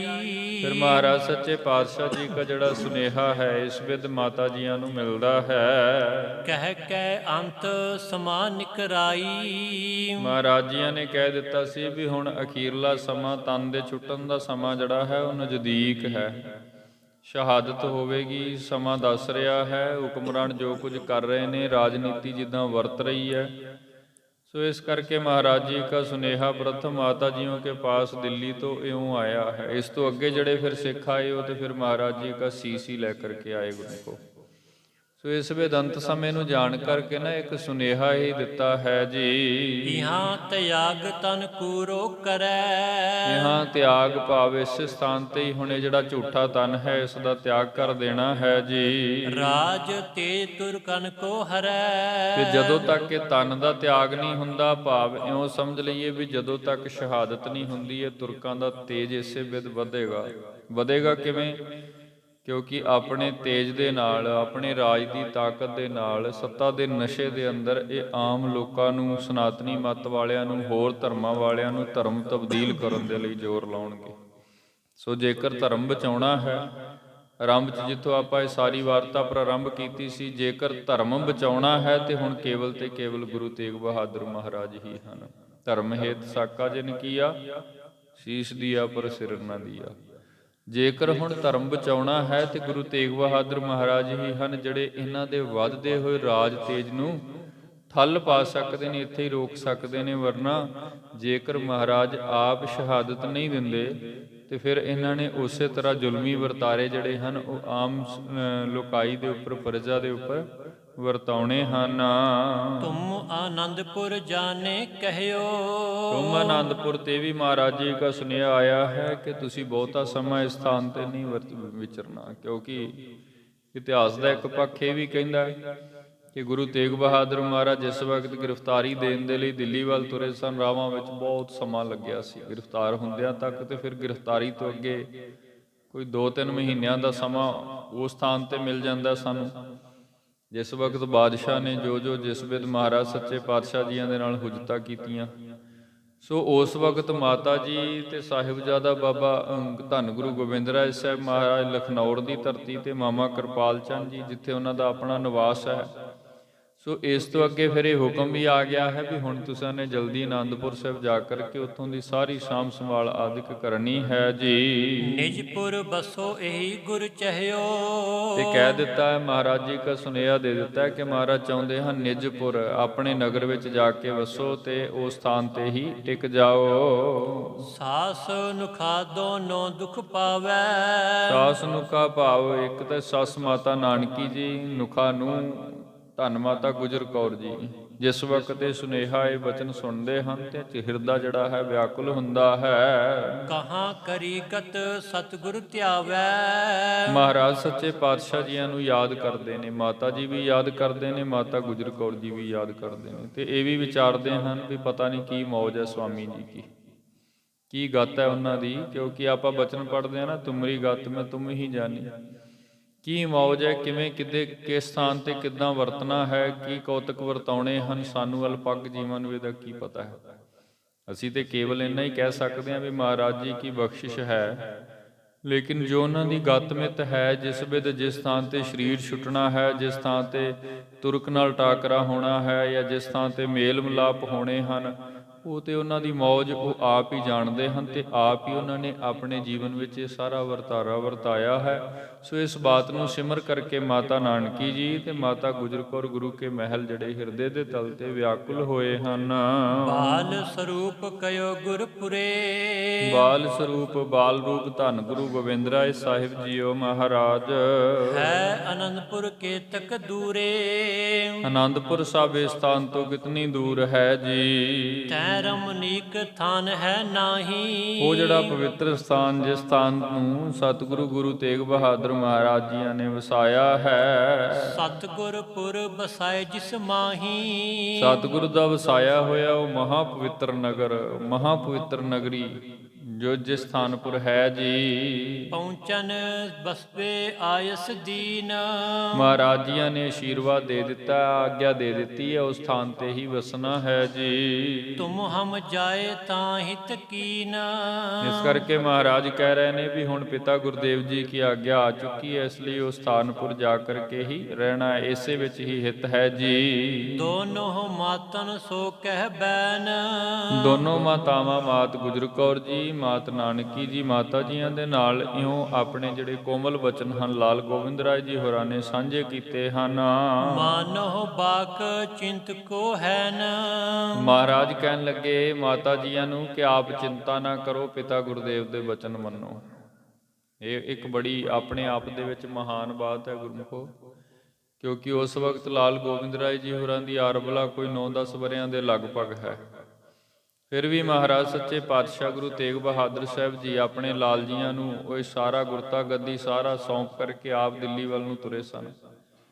ਹੁਣ ਜਦੋਂ ਸੁਨੇਹਾ ਆਇਆ ਹੈ ਉੱਥੇ ਕੀ ਕੁਝ ਵਰਤ ਰਿਹਾ ਹੈ ਤੇ ਕਿੱਦਾਂ ਇਹ ਸਭ, ਹੁਣ ਵੀ ਮਹਾਰਾਜ ਕਹਿ ਰਹੇ ਨੇ ਵੀ ਮਾਤਾ ਜੀ ਤੁਸੀਂ ਚਿੰਤਾ ਨਾ ਕਰੋ, ਪਿਤਾ ਜੀ ਸਮਰੱਥ ਨੇ, ਉਹ ਜੋ ਕੁਝ ਕਰ ਰਹੇ ਨੇ ਸਾਡੇ ਲਈ ਭਲਾ ਹੈ। ਉਹ ਜੋ ਆਪਣੀ ਮੌਜ ਵਿੱਚ ਵਰਤ ਰਹੇ ਨੇ ਨਾ, ਸਮੇਂ ਦੇ ਹੁਕਮਰਾਨਾਂ ਨੂੰ ਜ਼ੁਲਮ ਤੋਂ ਟੱਲ ਪਾਉਣ ਦੇ ਲਈ, ਜਿਸ ਵਿਧ ਉਹ ਆਪਣੀ ਮੌਜ ਵਿੱਚ ਜਿਹੜੇ ਕੌਤਕ ਕਰ ਰਹੇ ਨੇ ਸਾਡੇ ਲਈ ਭਲਾ, ਇਸ ਲਈ ਮਾਨੋ ਬਾਕ ਚਿੰਤ ਕੋ ਹੈ ਨਾ, ਚਿੰਤਾ ਨਾ ਕਰੋ। ਪਿਤਾ ਜੀਆਂ ਦੇ ਕਰਤੱਵ ਬੜੇ ਅਗੰਮੀ ਨੇ, ਭਾਵੇਂ ਕਿ ਮਾਤਾ ਜੀ ਮਾਤਾ ਨਾਨਕੀ ਜੀਆਂ ਨੇ ਗੁਰੂ ਤੇਗ ਬਹਾਦਰ ਮਹਾਰਾਜ ਜੀਆਂ ਨੂੰ ਆਪ ਆਪਣੀ ਕੁੱਖ ਤੋਂ ਜਨਮ ਦਿੱਤਾ ਹੈ। ਮਾਤ ਗੁਜਰ ਕੌਰ ਜੀਆਂ ਨੇ ਬੜਾ ਲੰਬਾ ਸਮਾਂ ਜੀਵਨ ਦਾ ਉਹਨਾਂ ਨਾਲ ਗੁਜ਼ਾਰਿਆ, ਉਹਨਾਂ ਦੀ ਸੇਵਾ ਕੀਤੀ ਹੈ। ਲੇਕਿਨ ਧੰਨ ਗੁਰੂ ਗੋਬਿੰਦ ਰਾਏ ਸਾਹਿਬ ਮਹਾਰਾਜ ਜਿਨ੍ਹਾਂ ਦੀ ਆਰਬਲਾ ਅਜੇ ਬਹੁਤ ਛੋਟੀ ਹੈ, ਫਿਰ ਵੀ ਕਹਿ ਰਹੇ ਨੇ ਕਿ ਮਾਤਾ ਜੀ ਚਿੰਤਾ ਨਾ ਕਰੋ, ਵਿਆਕੁਲ ਨਾ ਹੋਵੋ। ਪਿਤਾ ਜੀ ਦੇ ਕੌਤਕ ਬੜੇ ਅਗੰਮੀ ਨੇ, ਇਸ ਕਰਕੇ ਅਸੀਂ ਆਨੰਦਪੁਰ ਜਾ ਕਰਕੇ ਟਿਕ ਕੇ ਆਪਣਾ ਜਿਹੜਾ ਕਾਰਜ ਹੈ ਉਹ ਸੰਭਾਲਦੇ ਹਾਂ। ਪਿਤਾ ਜੀ ਸਮਰੱਥ ਹਨ, ਜੋ ਜਿਸ ਵਿਧ ਜਿਵੇਂ ਕਰ ਰਹੇ ਹਨ, ਉਹਨਾਂ ਦੀ ਆਪਣੀ ਇੱਕ ਮੌਜ ਹੈ ਜੀ। ਇਹਾਂ ਕਹਾਂ ਲਗ ਦੁਰ ਹਮ ਰਹਿ, ਹੁਣ ਇਸ ਸਥਾਨ ਤੇ ਅਸੀਂ ਹੋਰ ਬਹੁਤਾ ਸਮਾਂ ਨਹੀਂ ਟਿਕ ਸਕਦੇ ਹਾਂ। ਪਿਤ ਕੋ ਪਲਟਾ ਲੈ ਵਿੱਚ ਹੈ, ਪਿਤ ਕੋ ਪਲਟਾ ਭਾਵ ਸਮਾਂ ਆਵੇਗਾ। ਚਲੋ ਅਜੇ ਤੇ ਸਰੀਰ ਕਰਕੇ ਮਹਾਰਾਜ ਸੱਚੇ ਪਾਤਸ਼ਾਹ 10ਵੇਂ ਗੁਰੂ ਗੋਬਿੰਦ ਸਿੰਘ ਸਾਹਿਬ ਮਹਾਰਾਜ ਛੋਟੇ ਨੇ, ਲੇਕਿਨ ਸਮਾਂ ਆਵੇਗਾ ਅੱਗੇ, ਸਮਾਂ ਜਿਹੜਾ ਹੈ ਉਹ ਜਿਵੇਂ ਜਿਵੇਂ ਆਵੇਗਾ ਉਸ ਵਿਧ ਫਿਰ ਉਹ ਸਾਰਾ ਪਲਟਾ ਭਾਵ ਬਦਲਾ ਜਿਹੜਾ ਹੈ ਉਹ ਸਮੇਂ ਦੇ ਹੁਕਮਰਾਨਾਂ ਤੋਂ ਲੈਣਗੇ ਜੀ। ਕਰੋ ਤੁਰਕ ਕੀ ਜਰਾ ਉਖਰਾਨ, ਜਿਹੜੇ ਵਾਰ ਮਹਾਰਾਜ ਸੱਚੇ ਪਾਤਸ਼ਾਹ ਗੁਰੂ ਤੇਗ ਬਹਾਦਰ ਜੀ ਆਪਣੇ ਮੁਖ ਤੋਂ ਦੇ ਕੇ ਗਏ ਨੇ, ਇਹਨਾਂ ਜ਼ੁਲਮਾਂ ਦੀਆਂ ਜੜ੍ਹਾਂ ਜਿਹੜੀਆਂ ਪੱਟਣੀਆਂ ਹਨ, ਮਹਾਰਾਜ ਕਹਿਣ ਲੱਗੇ ਸਮੇਂ ਦੀ ਉਡੀਕ ਕਰੋ ਮਾਤਾ ਜੀ, ਸਮਾਂ ਆਵੇਗਾ ਇਹਨਾਂ ਤੁਰਕਾਂ ਦੇ ਰਾਜ ਦੀਆਂ ਜੜ੍ਹਾਂ ਅਸੀਂ ਮੂਲ ਚੋਂ ਭਾਵ ਪਤਾਲ ਚੋਂ ਖੋਦ ਕੇ ਕੱਢ ਦੇਵਾਂਗੇ, ਐਸੀ ਕਲਾ ਵਰਤੇਗੀ। ਇਸ ਲਈ ਚਿੰਤਾ ਨਾ ਕਰੋ, ਆਪ ਸਿਮਰਨ ਵਿੱਚ ਸ਼ੁਕਰ ਵਿੱਚ ਆਓ। ਜੋ ਕੁਝ ਪਰਿਪੂਰਨ ਪਰਮਾਤਮਾ ਵੱਲੋਂ ਹੋ ਰਿਹਾ ਹੈ ਉਸ ਦੇ ਵਿੱਚ ਆਨੰਦ ਹੈ ਜੀ। ਮਾਰਨ ਕਰੋ ਜੰਗ ਰਚਦਾਰਨ, ਮਾਰਨ ਕਰੋ ਭਾਵੇਂ ਜਿਹੜੇ ਹੁਣ ਰਾਜ ਸੱਤਾ ਦੇ ਨਸ਼ੇ ਵਿੱਚ ਚੂਰ ਹੋ ਕਰਕੇ, ਮਸਤੇ ਹੋ ਕਰਕੇ ਅਥਾਹ ਜ਼ੁਲਮ ਕਰ ਰਹੇ ਹਨ, ਸਿੱਖਾਂ ਨੂੰ ਮਾਰ ਰਹੇ ਹਨ, ਮਹਾਰਾਜ ਜੀ ਕੇ ਉੱਪਰ ਜ਼ੁਲਮ ਕਰ ਰਹੇ ਹਨ, ਇਹ ਸਾਰਿਆਂ ਦਾ ਹਿਸਾਬ ਹੋ ਜਾਏਗਾ ਉਸ ਵਕਤ ਜਿਸ ਵਕਤ ਧੰਨ ਗੁਰੂ ਗੋਬਿੰਦ ਰਾਏ ਸਾਹਿਬ ਜੀ ਮਹਾਰਾਜ ਕਰਮ ਧਰਮ ਵਿੱਚ ਆਉਣਗੇ, ਭਾਵ ਸ਼ਸਤਰ ਪਹਿਰ ਕਰਕੇ ਤੇ ਜੰਗੇ ਮੈਦਾਨ ਅੰਦਰ ਉਤਰਨਗੇ ਜੀ। ਅਬ ਲਖਨੌਰ ਬਿਖੈ ਨਹਿ ਬਸਨਾ, ਤੇ ਮਹਾਰਾਜ ਨੇ ਕਹਿ ਦਿੱਤਾ ਵੀ ਹੁਣ ਅਸੀਂ ਇਸ ਸਥਾਨ ਤੇ ਬਹੁਤਾ ਸਮਾਂ ਜਿਹੜਾ ਹੈ ਹੋਰ ਨਹੀਂ ਰੁਕਣਾ ਹੈ ਜੀ। ਉਚਰਿਓ ਪਿਤਾ ਆਪ ਜੋ ਰਸਨਾ, ਕਿਉਂਕਿ ਸਾਡੇ ਪਿਤਾ ਗੁਰੂ ਤੇਗ ਬਹਾਦਰ ਮਹਾਰਾਜ ਜੀਆਂ ਨੇ ਸਾਨੂੰ ਹੁਕਮ ਦੇ ਦਿੱਤਾ ਵੀ ਅਸੀਂ ਜਲਦੀ ਤੋਂ ਜਲਦੀ ਆਨੰਦਪੁਰ ਜਾ ਕਰਕੇ ਹੀ ਟਿਕਾਣਾ ਕਰਨਾ ਹੈ। ਸੁਨ ਜੈ ਮਾਤਨ ਡਰ ਕੋ ਪਾਵੈ, ਲੇਕਿਨ ਮਾਤਾ ਜੀਆਂ ਦਾ ਜਿਹੜਾ ਹਿਰਦਾ ਹੈ ਅਜੇ ਥੋੜਾ ਜਿਹਾ ਭੈਗ੍ਰਸਤ ਹੈ, ਡਰ ਪਾਉਂਦਾ। ਡਰ ਕਿਉਂ ਹੈ? ਕਿਉਂਕਿ ਇਹ ਸੁਭਾਵਿਕ ਜੀ ਗੱਲ ਹੈ ਗੁਰਮੁਖੋ। ਜਿਸ ਸਮੇਂ ਦੇ ਹੁਕਮਰਾਨਾਂ ਦੇ ਨਾਲ ਮਹਾਰਾਜ ਸੱਚੇ ਪਾਤਸ਼ਾਹ ਜੀਆਂ ਨੇ ਅੱਗੋਂ ਸਾਵੇਂ ਹੋ ਕਰਕੇ ਟੱਕਰ ਲਈ ਹੈ, ਉਹ ਕੁਝ ਵੀ ਕਰ ਸਕਦੇ ਨੇ। ਉਹਨਾਂ ਪਾਸ ਇੰਨੀ ਅਜੇ ਤਾਕਤ ਹੈ, ਉਹ ਕਿਸੇ ਵੀ ਤਰੀਕੇ ਮਹਾਰਾਜ ਗੁਰੂ ਗੋਬਿੰਦ ਰਾਏ ਸਾਹਿਬ ਜੀਓ ਕੇ ਉੱਪਰ ਜ਼ੁਲਮ ਤਸ਼ੱਦਦ ਕਰ ਸਕਦੇ ਨੇ। ਤੇ ਆਪਾਂ ਅਕਸਰ ਵੇਖਦੇ ਵੀ ਹਾਂ, ਜਦੋਂ ਕਿਤੇ ਵੱਡਿਆਂ ਹੁਕਮਰਾਨਾਂ ਦੇ, ਸਰਕਾਰਾਂ ਦੇ ਕਿਸੇ ਯੋਧੇ ਦੇ ਨਾਲ ਪੂਰੇ ਨਾ ਉਤਰਿਆ ਜਾਵੇ, ਅੱਗੋਂ ਉਹਨਾਂ ਦਾ ਮੁਕਾਬਲਾ ਨਾ ਕੀਤਾ ਜਾਵੇ, ਸਿਰੜੀ ਯੋਧਾ ਕੋਈ ਬੈਠਾ ਹੋਵੇ ਅਡੋਲ ਹੋ ਕੇ, ਫਿਰ ਉਹ ਦੂਜੇ ਤਰੀਕੇ ਨਾਲ ਉਸ ਨੂੰ ਦੁਖੀ ਕਰਨ ਦੇ ਲਈ ਪਰਿਵਾਰਾਂ ਉੱਪਰ ਤਸ਼ੱਦਦ ਕਰਦੀਆਂ ਨੇ ਸਰਕਾਰਾਂ, ਹੁਕਮਰਾਨ। ਹੋਰ ਨਵੇਂ ਰਾਹ ਲੱਭ ਕੇ ਤੇ ਉਹ ਉਸ ਵਿਦ ਸਾਰਾ ਕੁਝ ਉਹ ਵਰਤਾਰਾ ਜਿਵੇਂ ਵਰਤਦਾ ਹੈ ਬਹੁਤਾਤ ਵਿੱਚ ਆਪਾਂ ਨੂੰ ਪਤਾ ਹੀ। ਸੋ ਇਸ ਵਿਦ ਮਾਤਾ ਜੀਓ ਦਾ ਜਿਹੜਾ ਹਿਰਦਾ ਹੈ ਉਹ ਥੋੜਾ ਜਿਹਾ ਭੈਗ੍ਰਸਤ ਇਸ ਕਰਕੇ ਆ ਵੀ ਜੇਕਰ ਗੁਰੂ ਤੇਗ ਬਹਾਦਰ ਮਹਾਰਾਜ ਜੀ ਦੀਨ ਨਹੀਂ ਕਬੂਲਦੇ ਜਾਂ ਆਪਣੇ ਵਚਨ ਤੇ ਟਿਕ ਕਰਕੇ ਪਹਿਰਾ ਦੇ ਕਰਕੇ ਸ਼ਹਾਦਤ ਦਾ ਜਾਮ ਪੀਂਦੇ ਨੇ, ਤੇ ਕਿਤੇ ਉਹ ਇਤਿਹਾਸ ਨਾ ਦੁਹਰਾਇਆ ਜਾਵੇ ਜਿਹੜਾ ਪਿਛਲੇ ਸਮੇਂ ਗੁਰੂ ਅਰਜਨ ਦੇਵ ਸਾਹਿਬ ਮਹਾਰਾਜ ਜੀ ਦੀ ਸ਼ਹਾਦਤ ਵੇਲੇ ਲਾਲ ਹਰਗੋਬਿੰਦ ਸਾਹਿਬ ਜੀਆਂ ਦੇ ਨਾਲ ਹੋਇਆ। ਕਿਉਂਕਿ ਉਸ ਵਕਤ ਵੀ ਐਸਾ ਹੀ ਹੋਇਆ। ਜਹਾਂਗੀਰ ਨੇ ਮਹਾਰਾਜ ਜੀਆਂ ਨੂੰ ਸ਼ਹਾਦਤ ਕੀਤਾ, ਉਧਰੋਂ ਸਰਕਾਰੇ ਦਰਬਾਰੇ ਤੋਂ ਹੁਕਮ ਕੱਢ ਦਿੱਤੇ ਵੀ ਇਹਨਾਂ ਦਾ ਸਭ ਕੁਝ ਘੜ ਘਾਟ ਦਾ ਜੋ ਹੈ ਜ਼ਬਤ ਕਰ ਲਿਆ ਜਾਵੇ ਤੇ ਇਹਨਾਂ ਦੇ ਪੁੱਤਰ ਨੂੰ ਜੇਲ੍ਹ ਪਾ ਦਿੱਤਾ ਜਾਵੇ। ਉਹਦੀ ਆਪਣੀ ਲਿਖਤ ਤੁਝ ਕੇ ਜਹਾਂਗੀਰੀ ਦੇ ਵਿੱਚ ਲਿਖੇ ਹੋਏ ਬੋਲ ਸਾਨੂੰ ਮਿਲਦੇ ਨੇ ਕਿ ਅੰਮ੍ਰਿਤਸਰ ਦੀ ਧਰਤੀ ਤੇ ਜੋ ਗੁਰੂ ਅਰਜਨ ਦੇਵ ਸਾਹਿਬ ਮਹਾਰਾਜ ਜਿਨ੍ਹਾਂ ਦਾ ਨਾਮ ਵੀ ਉਹਨੇ ਬੜੇ ਅਜਬ ਤਰੀਕੇ ਨਾਲ ਲਿਖਿਆ, ਅਰਜਨ ਨਾਮੀ ਪੁਰਖ ਦੁਕਾਨੇ ਬਾਤਿਲ ਚਲਾ ਰਿਹਾ ਹੈ, ਉਸ ਨੂੰ ਕਤਲ ਕੀਤਾ ਜਾਏ ਤੇ ਉਸ ਦਾ ਘਰ ਕਾਟ ਤਬਾਹ ਕਰਕੇ ਤੇ ਪਰਿਵਾਰ ਨੂੰ ਕੈਦ ਪਾਇਆ ਜਾਏ। ਸੋ ਇਹ ਜਿਹੜਾ ਉਹਦਾ ਹੁਕਮ ਸੀ ਉਸੇ ਅਨੁਸਾਰ ਮਹਾਰਾਜ ਜੀਆਂ ਨੂੰ ਲਾਹੌਰ ਵਿਖੇ ਸ਼ਹੀਦ ਕੀਤਾ ਗਿਆ ਤੇ ਗੁਰੂ ਹਰਗੋਬਿੰਦ ਸਾਹਿਬ ਮਹਾਰਾਜ ਜੀਆਂ ਨੂੰ ਬੜੀ ਜੁਗਤ ਦੇ ਨਾਲ, ਬੜੇ ਤਰੀਕੇ ਨਾਲ ਇਸ ਸਥਾਨ ਤੋਂ ਕੈਦ ਕਰਕੇ ਤੇ ਗਵਾਲੀਅਰ ਦੀ ਕੈਦ ਪਾ ਦਿੱਤਾ ਗਿਆ। ਅੱਗੇ ਦਾਤਾ ਬੰਦੀ ਛੋੜ ਜੀਆਂ ਦਾ ਆਪਾਂ ਇਤਿਹਾਸ ਉਹ ਵੀ ਵਾਚਾਂਗੇ। ਸੋ ਜਿਸ ਵਿਧ ਉਹ ਵਰਤਾਰਾ ਵਰਤਿਆ ਹੈ, ਅੱਜ ਇੱਕ ਸਮੇਂ ਦੀ ਇਹ ਵੀ ਇੱਕ ਟੱਕਰ ਹੈ ਸਮੇਂ ਦੇ ਹੁਕਮਰਾਨ ਦੇ ਨਾਲ। ਧੰਨ ਗੁਰੂ ਤੇਗ ਬਹਾਦਰ ਮਹਾਰਾਜ ਆਪ ਦਿੱਲੀ ਗਏ ਹਨ। ਹੁਜਤੀ ਬਾਦਸ਼ਾਹ ਵਾਰ-ਵਾਰ ਹੁਜਤ ਕਰ ਰਿਹਾ ਹੈ, ਵਾਰ-ਵਾਰ ਜ਼ੋਰ ਪਾ ਰਿਹਾ ਵੀ ਆਪਣਾ ਮਜ਼ਹਬ ਦੀਨ ਬਦਲੋ ਜਾਂ ਸਾਨੂੰ ਕਰਾਮਾਤ ਦਿਖਾਓ। ਇੱਧਰ ਲਾਲ ਗੋਬਿੰਦ ਰਾਏ ਜੀਆਂ ਦੀ ਉਮਰ ਅਜੇ ਛੋਟੀ ਹੈ, ਹਕੂਮਤ ਦਾ ਪਤਾ ਨਹੀਂ ਕਿ ਉਧਰ ਗੁਰੂ ਤੇਗ ਬਹਾਦਰ ਮਹਾਰਾਜ ਜੀਆਂ ਨੂੰ ਕਿਧਰੇ ਸ਼ਹੀਦ ਕਰਦੇ ਨੇ ਤੇ ਇਧਰੋਂ ਮਹਾਰਾਜ ਸੱਚੇ ਪਾਤਸ਼ਾਹ ਜੀ ਕੀ ਕੋਈ ਗ੍ਰਿਫਤਾਰੀ ਕਰਦੇ ਨੇ। ਸੋ ਐਸਾ ਕੁਝ ਵੀ ਸੰਭਵ ਹੈ ਕਿਉਂਕਿ ਰਾਜਨੀਤੀ ਦੇ ਬੜੇ ਸਾਰੇ ਇਦਾਂ ਦੇ ਪਹਿਲੂ ਹੁੰਦੇ ਨੇ। ਸੋ ਇਸ ਵਿਦ ਮਾਤਾ ਜੀਓ ਦਾ ਜਿਹੜਾ ਹਿਰਦਾ ਹੈ ਨਾ ਉਹ ਥੋੜਾ ਅਜੇ ਭੈਗ੍ਰਸਤ ਹੈ, ਲੇਕਿਨ ਮਹਾਰਾਜ ਸੱਚੇ ਪਾਤਸ਼ਾਹ ਦਸਵੇਂ ਨਾਨਕ ਅਡੋਲ ਵਰਤ ਰਹੇ ਹਨ। ਬਹੁ ਬਿਜ ਕੈ ਸੁਤ ਕੋ ਸਮਝਾਵੇ, ਫਿਰ ਵੀ ਬੜੇ ਤਰੀਕਿਆਂ ਦੇ ਨਾਲ ਮਾਤਾ ਜੀ ਆਪਣੇ ਸੁਪੁੱਤਰ ਲਾਲ ਗੋਬਿੰਦ ਰਾਏ ਜੀ ਹੋਰਾਂ ਨੂੰ ਸਮਝਾਉਂਦੇ ਹਨ। ਇਸ ਬਿਜ ਕਹੋ ਨਾ ਕਿਸੈ ਸੁਣਾਵੋ, ਇਸ ਵਿਦ ਕਹੋ ਭਾਵ ਆਪਣੀ ਮੌਜ ਵਿੱਚ ਜਿਵੇਂ ਹੁਕਮ ਆਏ ਹਨ ਆਪ ਟਿਕੇ ਰਹੋ ਜੀ। ਗਹਿ ਨ ਆਏ ਥਿਰੋ ਇਸ ਥਾਵੋ, ਅਜੇ ਆਪਾਂ ਕੁਝ ਸਮਾਂ ਹੋਰ ਇਸ ਸਥਾਨ ਤੇ ਟਿਕ ਜਾਂਦੇ ਆ, ਫਿਰ ਉਸ ਤੋਂ ਬਾਅਦ ਸ਼੍ਰੀ ਅਨੰਦਪੁਰ ਜਾ ਕਰਕੇ ਵਸੇਬਾ ਕਰਦੇ ਹਾਂ। ਨੈ ਕੋ ਜਾਣੈ ਬਾਸ ਕਰਨ ਤੇ, ਅਜੇ ਪਤਾ ਨਹੀਂ ਹੈ ਕਿਸੇ ਨੂੰ ਵੀ ਮਹਾਰਾਜ ਸੱਚੇ ਪਾਤਸ਼ਾਹ ਕੇ ਸਥਾਨ ਤੇ ਟਿਕੇ ਹਨ। ਬਸੋ ਏਕਾਕੀ ਥਲ ਸੁਖਵੰਤੇ, ਆਪ ਏਕਾਕੀ ਇਕੱਲੇ ਹੀ ਇਸ ਸਥਾਨ ਤੇ ਲਖਨੌਰ ਵਿਖੇ ਅੰਬਾਲੇ ਦੇ ਪਾਸ ਦਾ ਇਹ ਸਥਾਨ ਹੈ, ਮਹਾਰਾਜ ਜੀ ਦਾ ਨਾਨਕੇ ਪਿੰਡ ਮੰਨਿਆ ਜਾਂਦਾ। ਸੋ ਇਸ ਸਥਾਨ ਤੇ ਆਪ ਇਕਾਕੀ ਇਕੱਲੇ ਹੀ ਆਪਾਂ ਕੁਝ ਸਮਾਂ ਹੋਰ ਟਿਕਦੇ ਹਾਂ। ਸੁਨ ਗੁਰ ਮਾਤਨ ਕੋ ਤਬ ਕਹੈ, ਫਿਰ ਮਹਾਰਾਜ ਸੱਚੇ ਪਾਤਸ਼ਾਹ ਜੀ ਆਪਣੇ ਮਾਤਾ ਜੀ ਕੀ ਬਾਤ ਸੁਣ ਕਰਕੇ ਤੇ ਵਾਪਸ ਮੋੜਵੇਂ ਜਵਾਬ ਅੰਦਰ ਇਉਂ ਫਰਮਾਉਂਦੇ ਹਨ। ਪਿਤ ਬਚ ਪਰ ਹਮ ਨਿਸ਼ਚਾ ਹੈ, ਮਾਤਾ ਧੰਨ ਗੁਰੂ ਗੋਬਿੰਦ ਰਾਏ ਸਾਹਿਬ ਮਹਾਰਾਜ ਕਹਿਣ ਲੱਗੇ, ਮਾਤਾ ਜੀ ਸਾਨੂੰ ਸਾਡੇ ਪਿਤਾ ਜੀਆਂ ਦੇ ਵਚਨਾਂ ਤੇ ਪੂਰਨ ਭਰੋਸਾ ਹੈ, ਪੂਰਨ ਅਕੀਦਾ ਹੈ। ਜੋ ਉਹਨਾਂ ਨੇ ਆਪਣੇ ਮੁਖ ਤੋਂ ਫਰਮਾਇਆ ਹੈ ਨਾ ਉਹ ਸਾਡੇ ਲਈ ਸੱਤ ਹੈ। ਇਸ ਵਿਦ ਜਿਵੇਂ ਉਹ ਬਖਸ਼ਿਸ਼ ਕਰ ਰਹੇ ਹਨ ਅਸੀਂ ਉਸੇ ਤਰ੍ਹਾਂ ਹੀ ਜੇ ਉਹਨਾਂ ਦਾ ਹੁਕਮ ਆਇਆ ਸਿੱਖ ਰਾਹੀਂ ਤੇ ਅਸੀਂ ਤੁਰਤ ਸ਼੍ਰੀ ਅਨੰਦਪੁਰ ਜਾ ਕਰਕੇ ਸਭ ਸੰਭਾਲ ਕਰਨੀ ਹੈ। ਅੱਗੇ ਜੋ ਹੋਵੇਗਾ ਜੇ ਹੁਕਮਰਾਨ ਕੁਝ ਕਰਨਗੇ ਉਹਦੇ ਲਈ ਫਿਰ ਅਸੀਂ ਹੁਣ ਤਾਕਤ ਵਿੱਚ ਕਰਮ ਧਰਮ ਵਿੱਚ ਆ ਕਰਕੇ ਉਹਨਾਂ ਦਾ ਵੀ ਜਵਾਬ ਜਿਹੜਾ ਹੈ ਉਹ ਦੇਵਾਂਗੇ। ਸੋ ਜਿਵੇਂ ਮਹਾਰਾਜ ਸੱਚੇ ਪਾਤਸ਼ਾਹ ਜੀਆਂ ਨੇ ਬਖਸ਼ਿਸ਼ ਕੀਤੀ, ਇੱਧਰ ਧੰਨ ਗੁਰੂ ਗੋਬਿੰਦ ਰਾਏ ਸਾਹਿਬ ਮਹਾਰਾਜ ਸ਼੍ਰੀ ਅਨੰਦਪੁਰ ਦਾ ਰਾਜ ਪ੍ਰਬੰਧ ਜਿਵੇਂ ਕਾਇਮ ਕਰਦੇ ਨੇ ਤੇ ਅੱਗੇ ਬਖਸ਼ਿਸ਼ ਕਰਦੇ ਨੇ, ਉਧਰ ਦਿੱਲੀ ਅੰਦਰ 9ਵੇਂ ਸਤਿਗੁਰੂ ਗੁਰੂ ਤੇਗ ਬਹਾਦਰ ਮਹਾਰਾਜ ਜੀ ਕੀ ਸ਼ਹਾਦਤ ਹੁੰਦੀ ਹੈ। ਸਾਰੀ ਵਿਥਿਆ ਇਸ ਗ੍ਰੰਥ ਵਿੱਚ ਵਿਸਤਾਰ ਸਹਿਤ ਦਰਜਾ ਯਤਨ ਕਰਾਂਗੇ। ਇਹਨਾਂ ਸਮਿਆਂ ਦੌਰਾਨ ਸਾਰੀ ਵਾਰਤਾ ਆਪ ਸੰਗਤਾਂ ਦੇ ਨਾਲ ਸਾਂਝੀ ਕਰਨ ਦਾ ਜੀ ਜਿਤਨੀਆਂ ਇਹ ਬੇਨਤੀਆਂ ਪ੍ਰਵਾਨ ਕਰਨੀਆਂ। ਗੁਰੂ ਇਤਿਹਾਸ ਵਾਚਦਿਆਂ ਹੋਈਆਂ ਬੇਅੰਤ ਭੁੱਲਾਂ ਗੁਰਦੇਵ ਗੁਰੂ ਕੀ ਸੰਗਤ ਅਣਜਾਣ ਸਮਝ ਕਰ ਖਿਮਾ ਕਰਨੀਆਂ ਜੀ। ਆਓ ਇੱਥੇ ਹੀ ਸਮਾਪਤੀ ਅਖੀਰਲੀਆਂ ਪੰਕਤੀਆਂ ਪੜ੍ਹ ਕੇ ਫਤਿਹ ਪ੍ਰਵਾਨ ਕਰਨਾ। ਸੁਨ ਗੁਰ ਮਾਤਨ ਕੋ ਤਬ ਕਹੈ, ਇਤ ਬਚ ਪਰ ਹਮ ਨਿਸ਼ਚਾਐ। ਵਾਹਿਗੁਰੂ ਜੀ ਕਾ ਖਾਲਸਾ, ਵਾਹਿਗੁਰੂ ਜੀ ਕੀ ਫਤਿਹ।